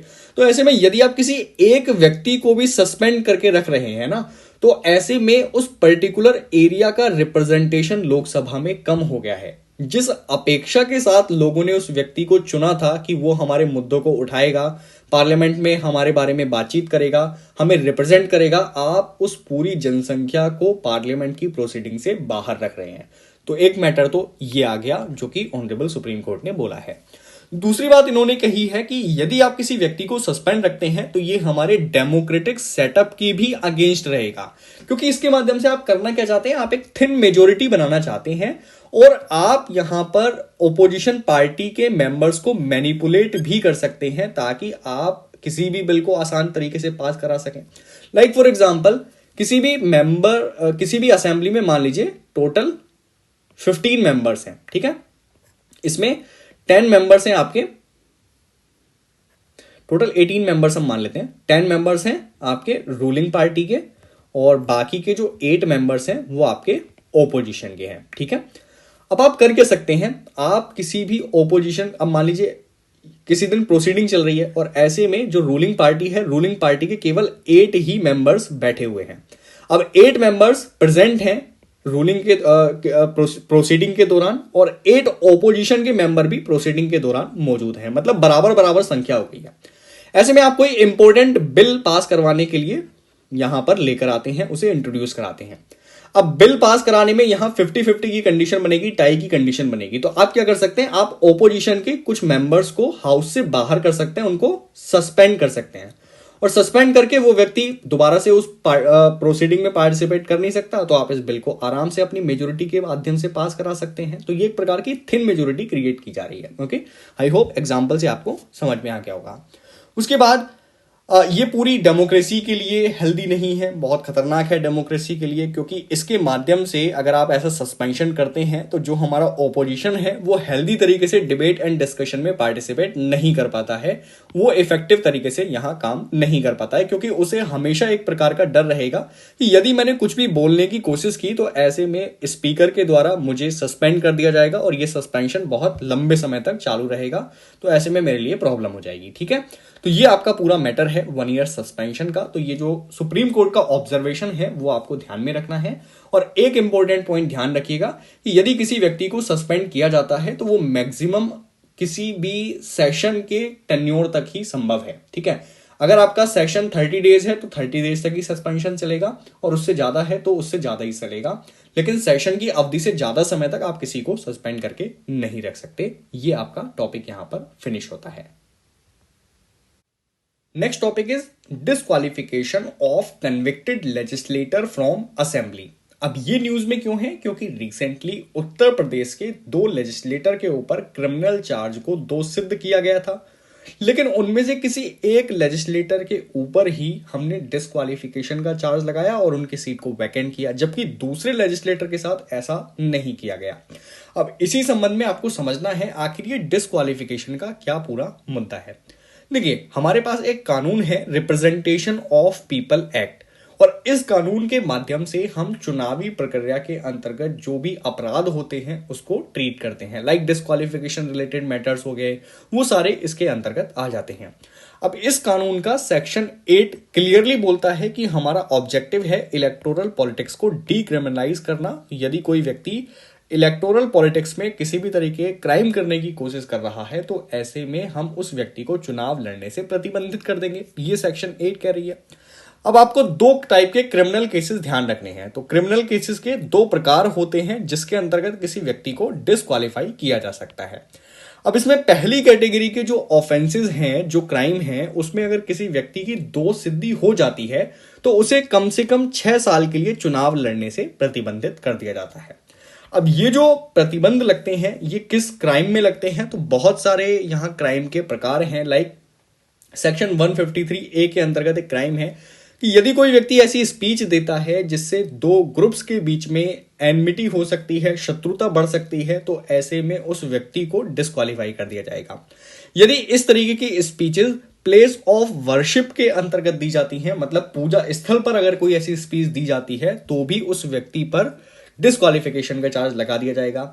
यदि उसने रिश्वत ली है, इसके अलावा इलेक्टोरल ऑफेंसेस किए हैं, या फिर रेप करने की कोशिश की है और उसके ऊपर दोष सिद्धि हो चुकी है, या फिर विमेन के साथ अत्याचार किया है, मतलब वो किसी विमेन का हस्बैंड है, उसने अपनी महिला के साथ अत्याचार किया है, या उसके रिलेटिव्स ने महिला के साथ अत्याचार किया है, तो भी उसको डिस्क्वालीफाई कर दिया जाएगा। इसके अलावा कुछ और मैटर्स हैं, like protection of civil rights के अंतर्गत उसने कोई क्राइम किया हो, कस्टम एक्ट के अंतर्गत क्राइम किया हो, यूएपीए के अंतर्गत क्राइम किया हो, सती संबंधित क्राइम किया हो, करप्शन हो, टेररिज्म हो, तो इस प्रकार के जो क्राइम्स हैं अगर कोई व्यक्ति करता है तो उसको निश्चित रूप से डिस्क्वालीफाई किया जाएगा और वो कम से कम 6 साल तक चुनाव नहीं लड़ पाएगा। इसके अलावा जो बाकी के अदर क्राइम्स होते हैं उसमें किसी व्यक्ति को यहां पर कन्विक्शन होने के बाद, मतलब दोष सिद्ध होने के बावजूद भी डिस्क्वालीफाई करने की जरूरत नहीं होती है। डिस्क्वालीफाई आप केवल उन्हीं मैटर्स में कर सकते हैं जहां कम से कम 2 साल की सजा उस व्यक्ति को दी जा रही है। तो आई होप कि आपको ये प्रोविजन समझ में आ गए कि डिस्क्वालिफिकेशन किन मैटर्स पे किया जा रहा है। तो जो खतरनाक तरीके के क्राइम्स होते हैं ना, जिनको कभी भी जगह नहीं दी जा सकती, उसमें हम 6 साल तक किसी व्यक्ति को चुनाव लड़ने से पूरी तरीके से रोक देते हैं। अब यहां पर लीगल प्रोटेक्शन की बात करें तो हमारे जो रिप्रेजेंटेशन ऑफ पीपल एक्ट है उसी में एक बैकडोर दिया हुआ था, मतलब उसमें एक ऐसा ऑप्शन था जिसकी वजह से मेंबर ऑफ पार्लियामेंट या फिर मेंबर ऑफ लेजिस्लेटिव असेंबली अपने ऊपर डिस्क्वालिफिकेशन के चार्ज को काफी हद तक रोक सकते थे, इवन पूरे तरीके से रोक सकते थे। कैसे? सेक्शन 8 क्लोज 4 को आप समझिए पहले। रिप्रेजेंटेशन ऑफ पीपल एक्ट का सेक्शन 8 क्लोज 4 ये कहता है कि अगर कोई व्यक्ति डिस्क्वालीफाई किया जाता है तो उसका डिस्क्वालिफिकेशन 3 महीने तक लागू नहीं होगा। ठीक है, अब ये जो प्रोविजन है ये 2013 से पहले काम करता था, फिर ऑनरेबल सुप्रीम कोर्ट ने इसको रद्द कर दिया था। ठीक है, तो यहां पर बात समझ में आई आपको, 3 महीने तक डिस्क्वालिफिकेशन जो है वो लागू नहीं होगा। इसके बाद ये धारा कहती है कि यदि 3 महीने के इस पीरियड में लेजिस्लेटर के द्वारा कोई अपील कर दी जाती है तो जब तक इस अपील पर सुनवाई नहीं हो जाएगी, जब तक ये अपील खत्म नहीं हो जाएगी, तब तक उस व्यक्ति को डिस्क्वालीफाई नहीं किया जाएगा। अब आप जानते हैं कि अगर किसी व्यक्ति ने अपील की है तो अपील को सॉल्व होने में, उसको डिस्पोज ऑफ होने में काफी लंबा समय भी लग सकता है। 10 साल भी लग सकते हैं, 20 साल भी लग सकते हैं, 50 साल भी लग सकते हैं। तो इसका मतलब यह हुआ कि व्यक्ति को कभी भी डिस्क्वालीफाई नहीं किया जाएगा। तो आप देख रहे हैं कि रिप्रेजेंटेशन ऑफ पीपल एक्ट में कन्विक्शन होने के बावजूद भी व्यक्ति को डिस्क्वालीफाई करने से मना किया जा रहा है, उसको बचाव किया जा रहा है। तो ऑनरेबल सुप्रीम कोर्ट ने lily Thomas versus union of India case में इस पूरे मैटर को देखा और रिप्रेजेंटेशन ऑफ पीपल एक्ट की धारा 4 को डिक्रिमिनलाइज कर दिया, इसको अनकॉन्स्टिट्यूशनल डिक्लेयर कर दिया। ठीक है, तो अनकॉन्स्टिट्यूशनल डिक्लेयर करने के बाद अब कोई भी व्यक्ति डिस्क्वालिफिकेशन से बच नहीं सकता है, उसको यहां डिस्क्वालीफाई किया ही जाएगा। तो यह बात आपको समझ में आई होप कि आ गई होगी। इसके बाद क्या इस डिस्क्वालिफिकेशन के मैटर को रिमूव भी किया जा सकता है? तो बिल्कुल सर, ऑनरेबल सुप्रीम कोर्ट के पास ये पावर है कि वो किसी भी व्यक्ति के कन्विक्शन को रोक सकता है और उसकी सजा को भी रोक सकता है। उसके अलावा हमने यहां पर जो हमारा इलेक्शन कमीशन है उसको भी कुछ इसी तरीके की पावर दी हुई है। ठीक है, रेयर केसेस में ऐसा किया जाएगा। सबसे पहली बात आप ये ध्यान रखिएगा, ऐसा नहीं है कि आपने किसी भी व्यक्ति का कन्विक्शन रोक दिया या सेंटेंस रोक दिया, ये केवल रेयर मैटर्स में ही हो सकता है। और यहां पर जो रेयर मैटर की हम बात करें, रेयर मैटर कुछ ऐसा भी हो सकता है, लाइक किसी व्यक्ति को अगर इलेक्शन में कंटेस्ट करना है, मतलब इलेक्शन में पार्टिसिपेट करना है, तो हो सकता है कुछ समय के लिए उसकी सजा को रोक दिया जाए ताकि वो इलेक्शन में पार्टिसिपेट कर सके। बट सुप्रीम कोर्ट ने क्लियरली बोला है ये स्पेशल रीजन के कारण ही होना चाहिए और स्पेशल मैटर्स में ही होना चाहिए। Next thing, representation of people act के अंतर्गत ही इलेक्शन कमीशन को भी ये पावर दी गई है सेक्शन 11 के अंतर्गत कि वो किसी भी व्यक्ति की डिस्क्वालिफिकेशन को या तो पूरी तरीके से रिमूव कर सकते हैं या फिर उसको रिड्यूस भी कर सकते हैं। अब देखिए, आप बोलेंगे कि मैं तो पूरा ट्रांसलेट करके ही बोल रहा हूं हिंदी में, तो एक्चुअल में इसमें समझाने जैसा कुछ नहीं है, पूरी तरीके से ये फैक्चुअल चीजें हैं।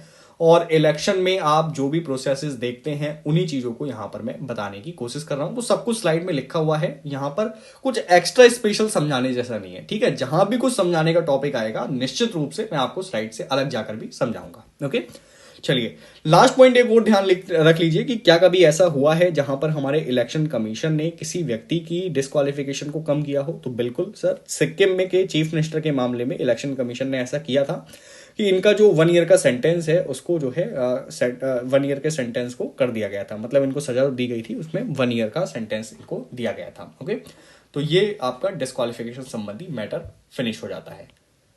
Next topic is suspension of MP. अब देखिए, वैसे तो इसके बारे में हम पहले भी डिस्कशन कर चुके हैं। पहले हमने डिस्कशन किया था एमएलए के बारे में, और स्पेशली महाराष्ट्र की असेंबली में जो एमएलएज हैं उनके सस्पेंशन की बात की थी। अब बिल्कुल सेम, यानी कि 90% सिमिलर आपको ये टॉपिक देखने को मिलेगा, लेकिन ये जो मैटर है वो पार्लियामेंट के दोनों हाउसेस को लेकर है। रिसेंटली हुआ क्या था, पार्लियामेंट के दोनों हाउसेस ने 27 एमपीज को सस्पेंड किया था। इसमें जो राज्यसभा के एमपीज हैं वो 1 वीक के लिए सस्पेंड किए गए थे, लेकिन लोकसभा के एमपीज पूरे के पूरे सेशन के लिए सस्पेंड कर दिए गए थे।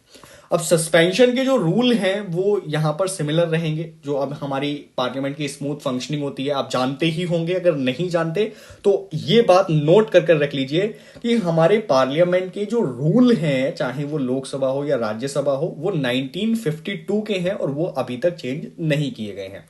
ये रूल्स जब फ्रेम किए गए थे तो इनका मेन ऑब्जेक्टिव था हमारे पूरे पार्लियामेंट्री सेशन की कार्यवाही को सही तरीके से संचालित करना, और उसमें अगर कोई डिसरप्शन हो रहा है तो ऐसे डिसरप्शन को रोकना। तो ये बात आप हमेशा ध्यान में रखेंगे, ये काफी इंपॉर्टेंट पॉइंट है। नेक्स्ट थिंग, जब भी प्रेसाइडिंग ऑफिसर किसी व्यक्ति को डायरेक्शन देते हैं कि उसे मान लीजिए कोई भी एमपी है, तो उसका ये दायित्व बनता है कि वो हाउस के अंदर बैठे हुए प्रेसाइडिंग ऑफिसर के द्वारा दी जाने वाली डायरेक्शन को फॉलो करे।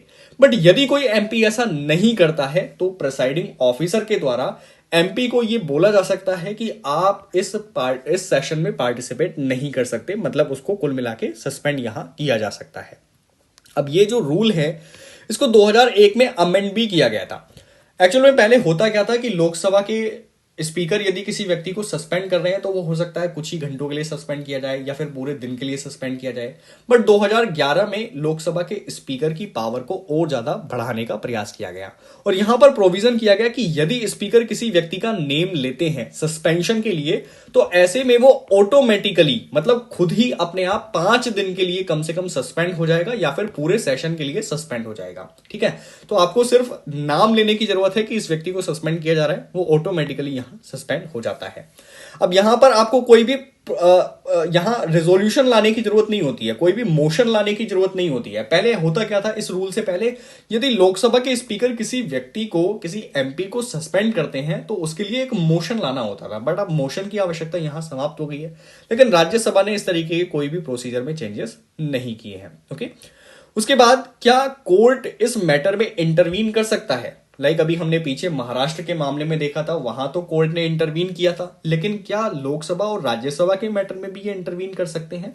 तो सबसे पहले आप एक आर्टिकल को समझिए, आर्टिकल 122। आपने एक कॉन्सेप्ट पढ़ा होगा भारत में, separation of power. Separation of power का कॉन्सेप्ट ये कहता है कि हमारे गवर्नमेंट के जो अलग अलग ऑर्गन्स हैं, like executive, legislature and judiciary, ये एक दूसरे से सेपरेट तरीके से फंक्शन करेंगे और कोई भी एक दूसरे के मामले में इंटरफेयर नहीं करेगा। ओके, बट एक्चुअल में होता क्या है कि जुडिशरी के द्वारा इंटरफेयर कर दिया जाता है लेजिस्लेटिव मैटर्स में, लाइक जो सस्पेंशन का मैटर है, चाहे वो आपकी महाराष्ट्र की असेंबली का मैटर हो, उसमें भी जुडिशरी के द्वारा कुछ डिसीजन लिए गए हैं। तो ये तो सेपरेशन ऑफ पावर का वायलेशन हो गया, बट ये कुछ स्पेशल मैटर्स में ही हो सकता है। अब हमारे कॉन्स्टिट्यूशन में तो स्पेशल सेफगार्ड किए गए हैं, लाइक आर्टिकल 122 क्लियरली बोलता है कि पार्लियामेंट्री प्रोसीडिंग को किसी भी तरीके से आप कोर्ट में क्वेश्चन नहीं कर सकते। ये सेपरेशन ऑफ पावर के रूल के बिल्कुल अकॉर्डिंग चल रहा है। लेकिन कुछ मैटर्स में, कुछ केसेस में ऑनरेबल सुप्रीम कोर्ट के द्वारा इंटरवीन करना इंपॉर्टेंट भी हो जाता है। जैसे कि महाराष्ट्र असेंबली के केस में हमने ये देखा कि वहां पर गलत तरीके से किसी व्यक्ति को लॉन्ग टाइम के लिए आपने सस्पेंड कर दिया, ये पॉसिबल नहीं है, ये हमारी डेमोक्रेसी के अगेंस्ट है और ये कॉन्स्टिट्यूशन के भी अगेंस्ट है। तो इसलिए सुप्रीम कोर्ट को ऐसे मैटर्स में इंटरवीन करना आवश्यक भी हो जाता है।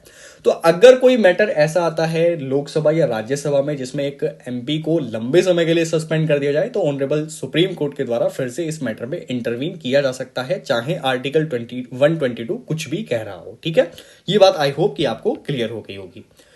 उसके बाद इसमें और कुछ डिस्कस करने के लिए नहीं रह जाता है, ये टॉपिक आपका यहां फिनिश होता है। Next topic is inter state water dispute. एक सेकेंड, इसका जो हेडिंग है ये आई थिंक गलत हो गया है, यहाँ पे जो मैटर होगा वो इंटर स्टेट का नहीं आएगा इसमें।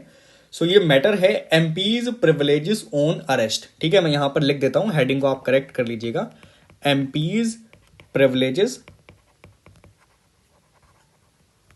On arrest. तो आगे की जो सभी स्लाइड्स रहेंगी ये ग्रीन शेड में, आपको यहां पर हेडिंग यूज करना है एमपीज प्रिविलेजेस ऑन अरेस्ट।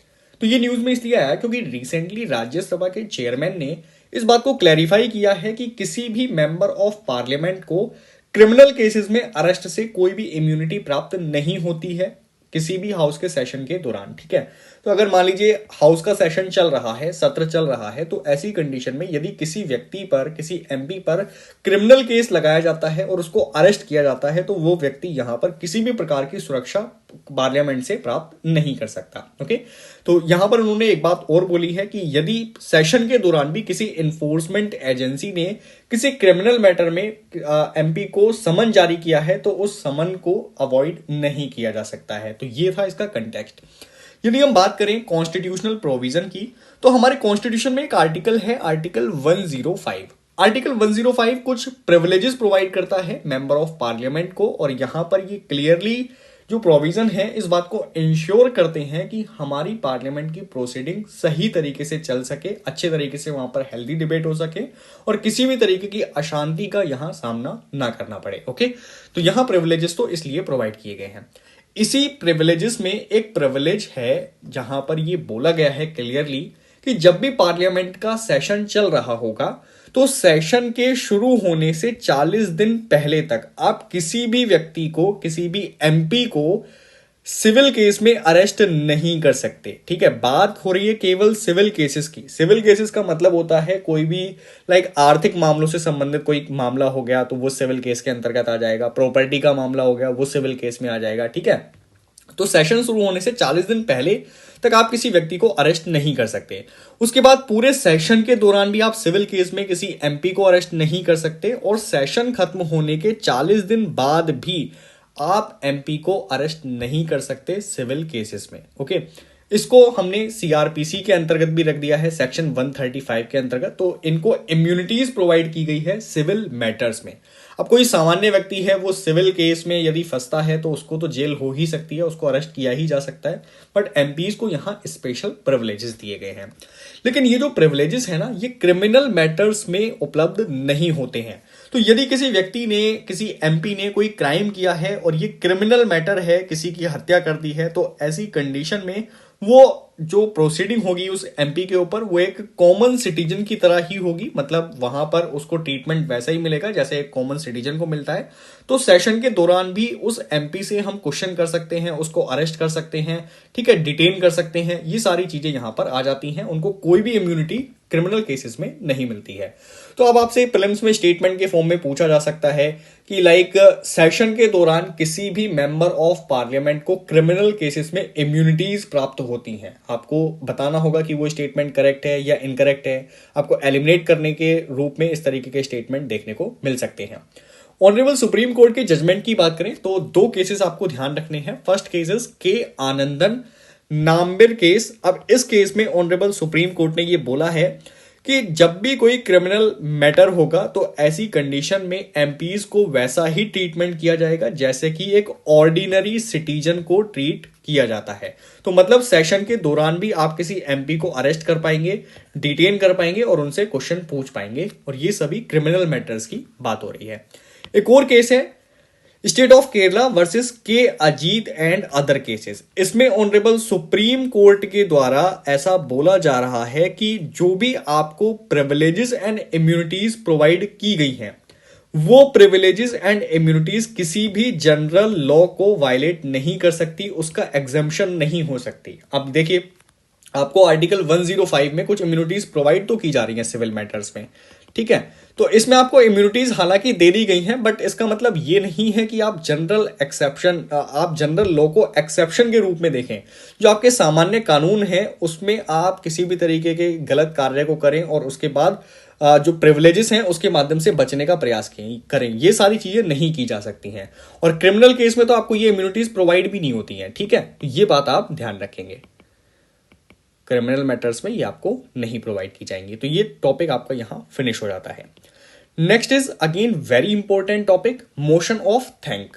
अब ये जो है अभी भी आया था रिसेंटली, आप जानते हैं 1 फरवरी को हमारे देश में बजट प्रस्तुत किया गया था 2023 में। हर साल ये 1 फरवरी को प्रेजेंट किया जाता है। और आप जानते ही होंगे जब भी बजट प्रस्तुत करते हैं तो बजट प्रस्तुत करने से पहले प्रेसिडेंट की एक स्पीच होती है, और इस स्पीच के खत्म होने के बाद एक मोशन लाया जाता है जिसको हम मोशन ऑफ थैंक्स कहते हैं। अब ये जो मोशन है या फिर कहें प्रेसिडेंट की स्पीच है, इस प्रेसिडेंट की स्पीच में गवर्नमेंट के जो पिछले 5 साल के अचीवमेंट्स होते हैं उनके बारे में बताया जाता है। इसके अलावा जो गवर्नमेंट के आगे के प्लान्स हैं उसके बारे में भी बताया जाता है, और फाइनली जब खत्म होगा तो फिर मोशन ऑफ थैंक लाया जाता है।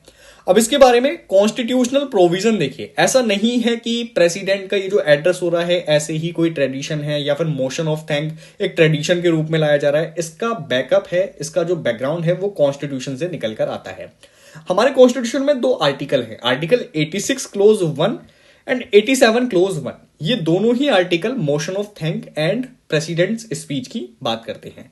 इसके अलावा जो हमारे लोकसभा के रूल्स हैं उसमें rule number 16 and rule number 24 इस बारे में बात करता है कि प्रेसिडेंट का स्पीच होगा और उसके बाद एक मोशन ऑफ थैंक्स लाया जाएगा।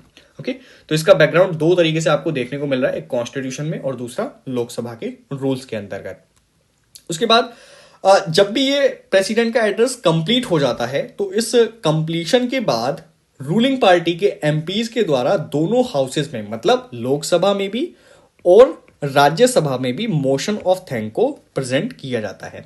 इसके बाद जो पॉलिटिकल पार्टीज हैं वो इस पर डिस्कशन करती हैं, डिबेट करती हैं। लाइक जैसे आप अदर बिल्स के बारे में देखते हैं वहां डिबेट डिस्कशंस होते हैं, वैसे ही यहां भी होते हैं, और इसमें अमेंडमेंट भी किया जा सकता है। देखिए, ये बात आपको अच्छे तरीके से ध्यान रखनी है कि जो मोशन ऑफ थैंक है उसमें अमेंडमेंट को लेकर सजेशन भी दिए जा सकते हैं। अब यदि अमेंडमेंट की बात करें किस तरीके से यहां अमेंडमेंट किए जा सकते हैं, तो कोई भी अमेंडमेंट का नोटिस आप तब ही प्रस्तुत कर सकते हैं जब ऑनरेबल प्रेसिडेंट ऑफ इंडिया का एड्रेस कंप्लीट हो जाएगा। आप ऐसा नहीं है कि एड्रेस के बीच में हाथ खड़ा करके कोई अमेंडमेंट बोलने लग जाएं ना, ऐसा बिल्कुल नहीं हो सकता। आपको ये अमेंडमेंट तभी प्रस्तुत करने हैं जब ऑनरेबल प्रेसिडेंट की स्पीच खत्म हो जाएगी। सेकेंड चीज, आप अमेंडमेंट ऐसे मैटर्स में ही ला सकते हैं जो कि एड्रेस में लिए गए हैं, या फिर आप ऐसे मैटर में भी उसको लेकर आ सकते हैं जो कि एड्रेस में नहीं लिखे गए हों, ठीक है। तो यहां पर इस पॉइंट को ध्यान दीजिएगा थोड़ा सा। अमेंडमेंट जो है वो किसी एग्जिस्टिंग मैटर की भी बात कर सकता है, like honourable president of India के द्वारा जो स्पीच दी जा रही है उसमें कोई प्रोविजन आपको लग रहा है कि ये सही नहीं है, तो आप उसको सही करने के लिए भी अमेंडमेंट प्रस्तुत कर सकते हैं। या फिर आपको लगता है कि प्रेसिडेंट के एड्रेस में किसी पॉइंट को मिस कर दिया गया है जो काफी इंपॉर्टेंट पॉइंट है, तो उसको मेंशन करने के लिए भी आप अमेंडमेंट प्रपोज कर सकते हैं। उसके बाद अमेंडमेंट सही है या नहीं है, अप्रोप्रिएट है या नहीं है, इसको डिसाइड कौन करता है, तो इसको स्पीकर के द्वारा डिसाइड किया जाता है। अगर अप्रोप्रिएट होता है तभी वो इसको एक्सेप्ट करते हैं, अदरवाइज इसको रिजेक्ट कर दिया जाता है। और 99% केसेस में ये सारे ही प्रपोजल्स रिजेक्ट किए जाते हैं, ठीक है। उसके बाद यदि कुछ लिमिटेशंस की बात करें तो लिमिटेशन ये होगी कि कोई भी मेंबर ऐसा मैटर इसमें नहीं ला सकता अमेंडमेंट के रूप में जिसके लिए सेंट्रल गवर्नमेंट डायरेक्टली रिस्पॉन्सिबल नहीं है। मान लीजिए राज्यों से संबंधित कोई विवाद को आपने उठा दिया है ना, आपने अमेंडमेंट प्रस्तुत किया मोशन ऑफ थैंक में, और आपने ये बोल दिया कि भाई सेंट्रल गवर्नमेंट तो ठीक तरीके से कार्य नहीं कर रही है। आप नॉर्थ ईस्ट रीजन में जाकर देखोगे तो बहुत सारे जो स्टेट हैं उनके बीच में फाइट्स चल रही है, आपस में बॉर्डर को लेकर फाइट चल रही है, जो ट्राइबल्स हैं उनको लेकर फाइट चल रही है। तो आप इस प्रकार का अमेंडमेंट यहां प्रपोज नहीं कर सकते क्योंकि सेंट्रल गवर्नमेंट इसके लिए डायरेक्टली रिस्पॉन्सिबल नहीं है। ओके, तो एक तो ये हो गया। दूसरी लिमिटेशन की बात करें तो आप कभी भी डिबेट एंड डिस्कशन के दौरान प्रेसिडेंट का नाम नहीं ले सकते, क्योंकि प्रेसिडेंट के द्वारा जो एड्रेस दिया गया है उसमें वो गवर्नमेंट की पॉलिसीज के बारे में बता रहे हैं, जिसके लिए केवल और केवल गवर्नमेंट रिस्पॉन्सिबल है। ठीक है, प्रेसिडेंट उसके लिए रिस्पॉन्सिबल नहीं है, तो आप कभी भी प्रेसिडेंट का नेम यूज नहीं कर सकते जब भी आप अमेंडमेंट के लिए कोई डिबेट कर रहे होंगे। इसके बाद यदि पासेज की बात करें, किस तरीके से ये पास होता है, तो इसको आपको सिंपल मेजोरिटी से ही पास कराना होता है और दोनों हाउसेस में ये पास कराना अनिवार्य होता है। यदि मोशन ऑफ थैंक पास ना हो पाए तो इसका मतलब होता है गवर्नमेंट की मेजोरिटी नहीं रह गई है हाउसेस में, और इसको इसीलिए नो कॉन्फिडेंस मोशन के रूप में कंसीडर किया जाता है। तो यदि मोशन ऑफ थैंक पास नहीं होगा ना, तो ऐसे में गवर्नमेंट को रिजाइन करना पड़ जाएगा। ओके, तो ये हो गया motion of thanks. Next topic is president rule.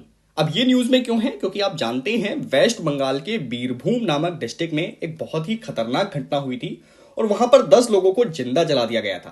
तो ऐसी कंडीशन में ये देखा जा रहा था कि वेस्ट बंगाल में लॉ एंड ऑर्डर की सिचुएशन सही नहीं है और वेस्ट बंगाल का जो शासन है वो संविधान के प्रावधानों के अनुसार नहीं चलाया जा रहा है। इसी कंडीशन में लोगों के द्वारा प्रेसिडेंट रूल की वहां पर मांग की जा रही थी।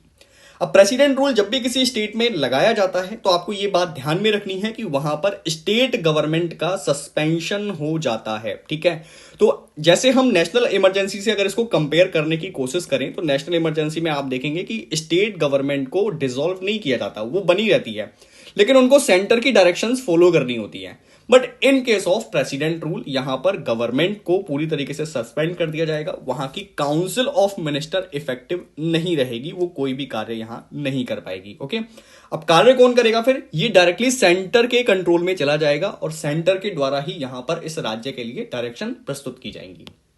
नेक्स्ट, ये लगाया कब जाता है, तो कंडीशन इसकी एक तो ये है कि जब भी प्रेसिडेंट सेटिस्फाइड हो जाए कि राज्य में कंडीशन ऐसी हो गई है कि वहां पर राज्य का जो शासन है वो संविधान के प्रावधानों के अकॉर्डिंग नहीं चलाया जा रहा है, तो ऐसी कंडीशन में प्रेसिडेंट रूल इंपोज किया जा सकता है। प्रेसिडेंट रूल को हम कुछ अदर नेम से भी जानते हैं, जैसे कि इसको स्टेट इमरजेंसी आप कह सकते हैं, इसको कॉन्स्टिट्यूशनल इमरजेंसी कह सकते हैं, और इसका प्रोविजन आप देखेंगे तो कॉन्स्टिट्यूशन में आर्टिकल 356 है, वहां पर आपको ये देखने को मिल जाता है। अब देखिए, एक आर्टिकल का आपको रेफरेंस देता हूं, आर्टिकल 355। इस आर्टिकल में क्लियरली बोला गया है कि सेंटर की ये रिस्पॉन्सिबिलिटी होगी कि वो इंश्योर करे कि भारत के सभी राज्यों का शासन संविधान के प्रावधानों के अनुसार चले। बट यदि ऐसा नहीं होता है तो ऐसी कंडीशन में आप आर्टिकल 356 का यूज करते हुए वहां पर प्रेसिडेंट रूल को इंपोज कर सकते हैं। सो ये आर्टिकल भी आपके लिए काफी इंपॉर्टेंट है। नेक्स्ट, यदि इंप्लीकेशंस देखें, आखिर किसी राज्य में प्रेसिडेंट रूल लग गया तो इससे क्या प्रभाव पड़ेगा।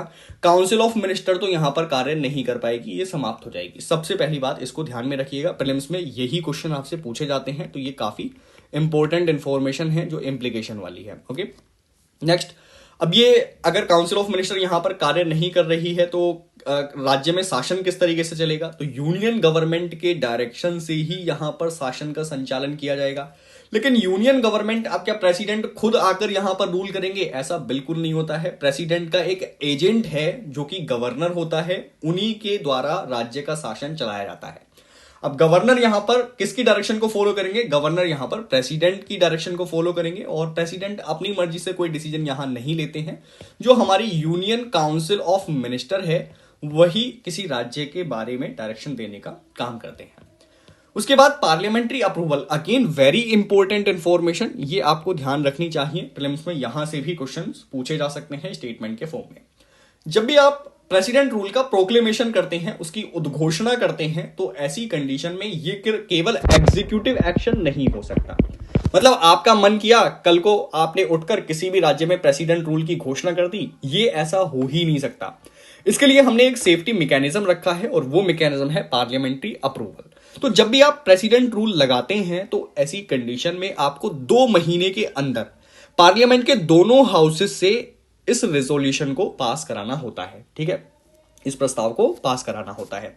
बिना प्रस्ताव को पास कराए आप प्रेसिडेंट रूल को कंटिन्यू नहीं कर सकते। इसके बाद ये जो अप्रूवल है वो किस मेजोरिटी से दिया जाता है, तो ये भी बहुत इंपॉर्टेंट इंफॉर्मेशन है, ये सिंपल मेजोरिटी से दिया जाता है। अच्छा, मैं आपको कंपैरिजन भी कराते हुए चलता हूं ताकि बेटर अंडरस्टैंडिंग आपकी बन सके। सो अगर हम नेशनल इमरजेंसी से इसको कंपेयर करें तो नेशनल इमरजेंसी के केस में आपको जो अप्रूवल कराना होता है उसकी टाइम लिमिट होती है 1 मंथ। 1 महीने के अंदर आपको अप्रूवल कराना पड़ेगा। अब नाम ही बता रहा है नेशनल इमरजेंसी है, सो काफी सीरियस मैटर है। ओके, लेकिन प्रेसिडेंट रूल के बारे में इतना सीरियस मैटर नहीं होता है, तो आप 2 महीने के अंदर भी इसको अप्रूव करा सकते हैं।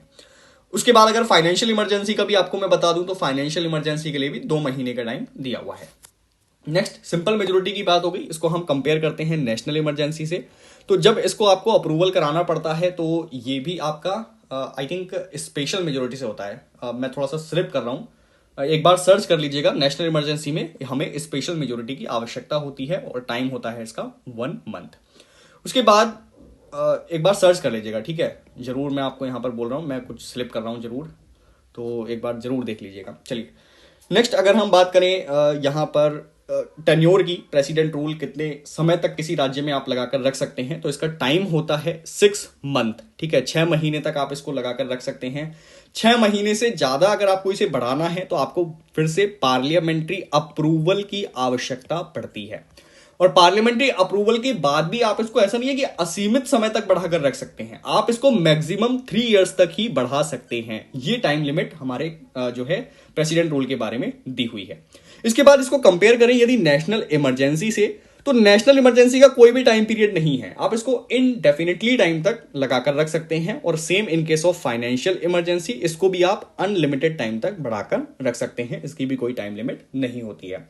सो फाइनेंशियल इमरजेंसी तभी वापस हो सकती है जब प्रेसिडेंट खुद इसको वापस करने की उद्घोषणा कर देते हैं। ओके, अब नेशनल इमरजेंसी का ये जो टाइम वो है मेजोरिटी वाला, ये आप मुझे कमेंट सेक्शन में भी लिखेंगे, ठीक है। सो मैं भी अभी क्लास के बाद चेक करने वाला हूं इसको दोबारा। चलिए, इसके बाद एक और आधार है प्रेसिडेंट रूल लगाने का, वो है रिपोर्ट ऑफ द गवर्नर। यदि गवर्नर खुद रिपोर्ट देते हैं किसी राज्य के बारे में कि यहां का शासन जो है वो संविधान के अकॉर्डिंग नहीं चल रहा है, तो ऐसी कंडीशन में भी आप प्रेसिडेंट रूल को इंपोज कर सकते हैं। ओके, रिवोकेशन की बात करें तो प्रेसिडेंट का मन है, जब प्रेसिडेंट चाहे इसको रिवोक कर सकते हैं। और रिवोकेशन के लिए आपको कोई भी पार्लियामेंट्री अप्रूवल की आवश्यकता नहीं होती है। इसके अलावा एक और तरीका है जहां पर आप प्रेसिडेंट रूल को समाप्त कर सकते हैं, और वो तरीका है 6 मंथ के बाद जब आपको दोबारा से अप्रूव करना होगा प्रेसिडेंट रूल को, तो आप अप्रूवल ही मत दीजिए। या फिर 2 महीने के अंदर जब आपके लिए अप्रूवल का प्रस्ताव आए तो आप उस प्रस्ताव पर वोटिंग ही मत कीजिए, ठीक है, उसको आप रिजेक्ट कर दीजिए। तो ऐसी कंडीशन में भी प्रेसिडेंट रूल समाप्त हो जाता है। तो ये कुछ अदर मेथड्स हैं प्रेसिडेंट रूल को समाप्त करने के। ओके, तो ये आपका टॉपिक होलिस्टिकली फिनिश हो गया है, इससे ज्यादा इसमें कोई इंफॉर्मेशन आपके प्रीलिम्स के पर्सपेक्टिव से नहीं रह जाती है। नेक्स्ट टॉपिक पर आते हैं, that is election of president. अब प्रेसिडेंट का इलेक्शन आप जानते हैं लास्ट ईयर कंडक्ट किया गया था हमारे इलेक्शन कमीशन ऑफ इंडिया के द्वारा। तो election commission of India he responsible होता है प्रेसिडेंट एंड वाइस प्रेसिडेंट के इलेक्शन के लिए। इवन जो एमपी एमएलए के इलेक्शन होते हैं उसके लिए भी election commission of India he responsible होता है। अब आपको संविधान के कुछ प्रोविजंस को ध्यान में रखना है जब भी हम इलेक्शन ऑफ प्रेसिडेंट की बात करेंगे। देखिए, एक तो इंपॉर्टेंट आर्टिकल है आर्टिकल 62 क्लॉज 1। आर्टिकल 62 क्लोज 1 में ये साफ साफ मेंशन्ड है कि जब भी हमारे प्रेसिडेंट का टर्म एक्सपायर हो रहा होगा तो उस टर्म के एक्सपायरेशन से 6 महीने पहले आपको इस वैकेंसी के लिए चुनाव कराना होगा, ठीक है। ये आर्टिकल 62 क्लोज 1 बोल रहा है। नाउ यदि इलेक्शन की बात करें तो प्रेसिडेंट के बारे में आपको कुछ और आर्टिकल्स पे ध्यान देने हैं। जैसे आर्टिकल 52 में बात की गई है कि हमारे प्रेसिडेंट का एक पोस्ट होगा। आर्टिकल 53 में इनको एग्जीक्यूटिव पावर दी गई है कि इनके अंतर्गत सारी एग्जीक्यूटिव पावर रहेंगी। आर्टिकल 54 में बात की गई है इनका इलेक्शन किस तरीके से होगा, और 55 में बात की गई है कि इलेक्शन का मैनर क्या होगा। तो 3 आर्टिकल आप यहां पर बेसिकली याद रखेंगे। पहला आर्टिकल 62 क्लोज 1, दूसरा आर्टिकल 54 जहां पर इलेक्शन की बात की गई है, और आर्टिकल 55 जहां पर इलेक्शन का मैनर बताया गया है। सो ये मैंने आपको information they he the. Election commission of India इस इलेक्शन को कंडक्ट करते हैं। नाउ आपने देखा होगा कि कभी भी प्रेसिडेंट का इलेक्शन भारत में डायरेक्टली नहीं कराया जाता। आप में से किसी भी व्यक्ति ने प्रेसिडेंट के लिए डायरेक्टली वोट नहीं किया होगा। हाँ, अगर आप एमपी एमएलए हैं तो शायद आपने वोट किया होगा, बट अगर आप एमपी एमएलए तो आईएएस बनने की तैयारी भी नहीं कर रहे होंगे। ओके, तो ये भी एक प्रॉब्लम है। चलिए खैर, सो बात करते हैं यहाँ पर जब प्रेसिडेंट का इलेक्शन डायरेक्टली नहीं होता तो इसके लिए हमें एक इलेक्टोरल कॉलेज की आवश्यकता होती है। इस इलेक्टोरल कॉलेज में कौन कौन शामिल होता है, मोस्ट इंपॉर्टेंट इंफॉर्मेशन क्वेश्चंस यहां से बनते हैं। सो सबसे पहले तो यहां पर होगा हाउस ऑफ पार्लियामेंट, यानी दोनों जो हाउस हैं, लोकसभा एंड राज्यसभा, उनके इलेक्टेड मेंबर्स, ठीक है, only elected members, special focus करिएगा, केवल और केवल लोकसभा और राज्यसभा के इलेक्टेड मेंबर्स ही यहां पार्टिसिपेट करेंगे। सेकंड, जो हमारी स्टेट की लेजिस्लेटिव असेंबली है, वहां के केवल इलेक्टेड मेंबर, अगेन केवल इलेक्टेड मेंबर ही इसमें पार्टिसिपेट करेंगे। इसके अलावा Delhi and Puducherry union territory की जो असेंबली है, वहां के भी केवल इलेक्टेड मेंबर्स ही यहां पर पार्टिसिपेट करते हैं प्रेसिडेंट के इलेक्शन में। ओके, तो ये तीन इंफॉर्मेशन इंपॉर्टेंट होगी। उसके बाद इलेक्टोरल कॉलेज में कौन नहीं होता है, तो लोकसभा और राज्यसभा के नॉमिनेटेड मेंबर यहां पर नहीं होंगे, ठीक है, कोई भी नॉमिनेटेड मेंबर इसमें पार्टिसिपेट नहीं करेगा। उसके अलावा स्टेट असेंबली के नॉमिनेटेड मेंबर्स यहां पर पार्टिसिपेट नहीं करेंगे। और जो स्टेट लेजिस्लेटिव काउंसिल होती है ना, जिसको हिंदी में आप विधान परिषद कहते हैं, विधान परिषद का कोई भी मेंबर इसमें पार्टिसिपेट नहीं करता है, वेदर वो इलेक्टेड हो या फिर नॉन इलेक्टेड हो, डजंट मैटर, कोई भी इन दोनों में से पार्टिसिपेट नहीं करेगा। Okay, now value of vote की बात करें तो एमपीज के वैल्यू ऑफ वोट जो है वो सेम होते हैं। जो आपके एमपी हैं, मेंबर ऑफ पार्लियामेंट, चाहे वो लोकसभा के हों चाहे वो राज्यसभा के हों, दोनों के वोट की वैल्यू समान होती है। लेकिन इनके वोट की वैल्यू डिफरेंट होती है, किससे? एमएलए से। तो एमएलए और एमपी को यदि आप कंपेयर करेंगे तो इनके वोट की वैल्यू में डिफरेंस आपको देखने को मिलेगा। लेकिन दोनों हाउसेस के मेंबर्स की बात करेंगे तो वोट में कोई भी डिफरेंस नहीं होता है, ये बात आपको ध्यान में रखनी है। अब वोट की वैल्यू जो हम काउंट करते हैं ना, वो 1971 के सेंसस के आधार पर ही काउंट करते हैं। अभी थोड़ी देर में मैं आपको ये भी बताऊंगा कि किस प्रकार से ये वोटिंग काउंट की जा रही होती है। चलिए, ये टॉपिक आपका यहां पर फिनिश हो जाता है। अब थोड़ी सी बात करते हैं प्रेसिडेंशियल पोल पर, जहां पर मैं आपको वोटिंग वगैरह के बारे में भी बताऊंगा। सो अभी रिसेंटली जो प्रेसिडेंट पोल कंडक्ट किए गए थे 2022 में, वहां पर यह देखा गया कि जो एमपी के वोट की वैल्यू है वो 708 से घटकर लगभग 700 के आसपास आ गई थी। अब ऐसा क्यों हुआ? क्योंकि आप जानते हैं जम्मू एंड कश्मीर का बाइफर्केशन कर दिया गया था 2019 में। तो ऐसी कंडीशन में जम्मू कश्मीर की स्टेट असेंबली ने इसमें पार्टिसिपेट ही नहीं किया, और जब वो पार्टिसिपेट नहीं करेंगे तो आपके वोट की वैल्यू कम हो जाएगी। अब ये कैसे होता है इसको हम एग्जांपल से समझेंगे, अभी आप चिंता मत करिए। चलिए, थोड़ी सी बेसिक इंफॉर्मेशन पर बात कर लेते हैं कि आखिर वैल्यू ऑफ वोट किस तरीके से काम करती है। सो मैं आपको कुछ फॉर्मूला बता रहा हूं, ठीक है। सो हम यहां पर फॉर्मूला निकाल रहे हैं, एक एमपी का वोट किस तरीके से निकाला जाता है। सो एक एमपी के वोट को निकालने के लिए आप क्या करेंगे? टोटल वैल्यू ऑफ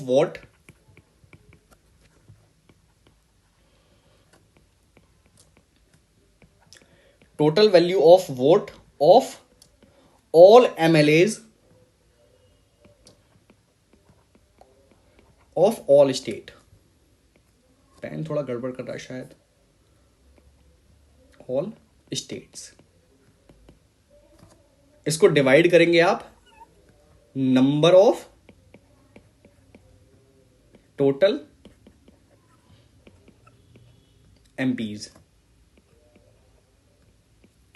ठीक है, बात आपको समझ में आई।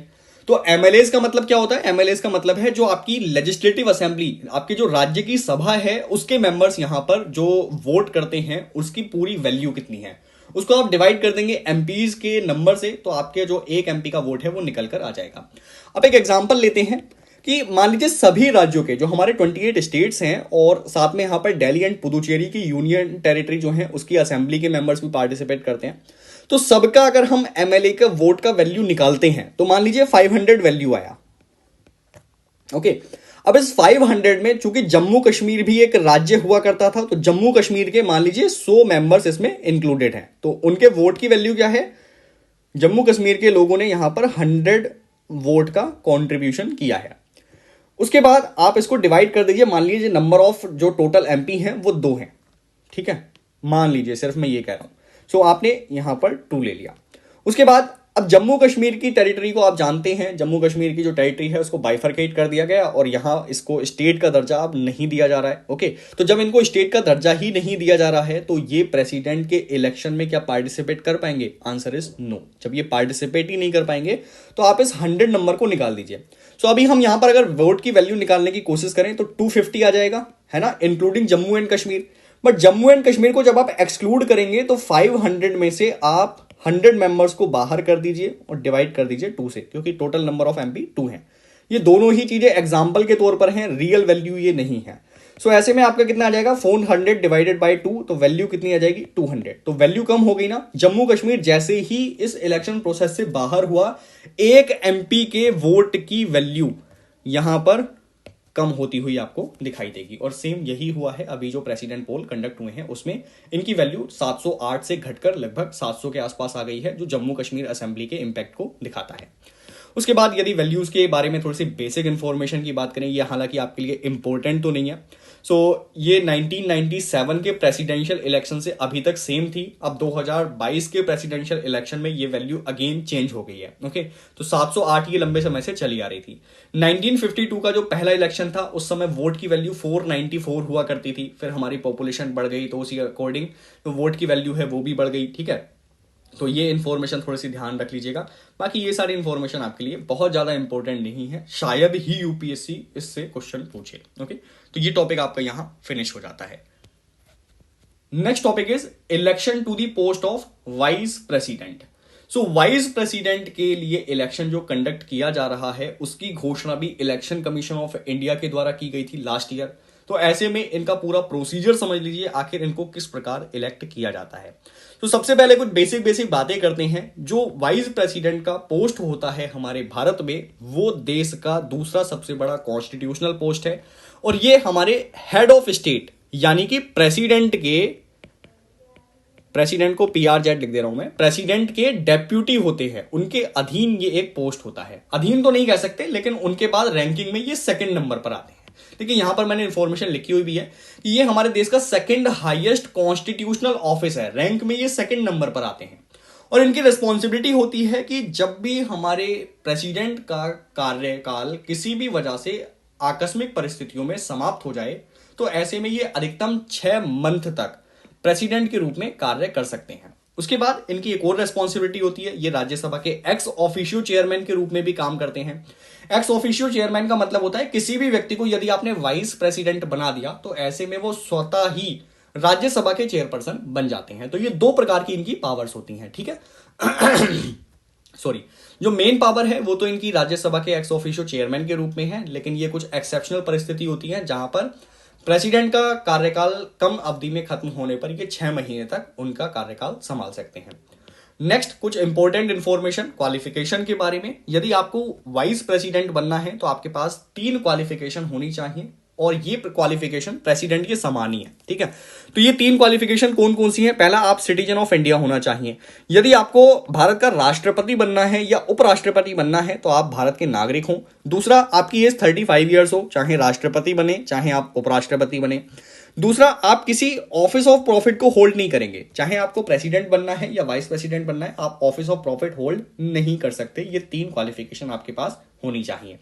अब ये तो दोनों कॉमन है, लेकिन दोनों में डिफरेंस भी है ना। ऐसा नहीं है कि प्रेसिडेंट और वाइस प्रेसिडेंट के लिए सेम क्वालिफिकेशन हो। सो डिफरेंस क्या है?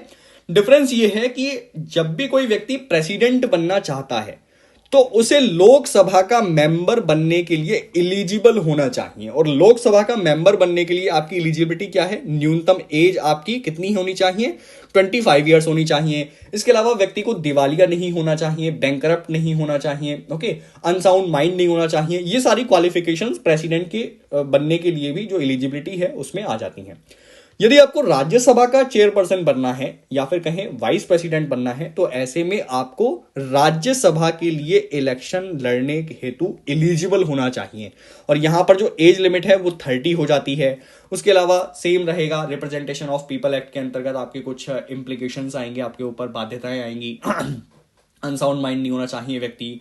उसके बाद व्यक्ति जो है भारत का सिटीजन होना चाहिए। वो सारी बातें फिर रिपीट हो जाती हैं। ठीक है, तो यहां पर एक डिफरेंस आ रहा है। और ये डिफरेंस क्यों आ रहा है? डिफरेंस इसलिए आ रहा है क्योंकि वाइस प्रेसिडेंट जो होते हैं वो राज्यसभा के एक्स ऑफिशियो चेयरमैन भी होते हैं, इसीलिए वाइस प्रेसिडेंट को राज्यसभा का मेंबर बनने की योग्यता भी होनी चाहिए। ओके, आई होप कि आपको ये चीज क्लियर हो गई होगी।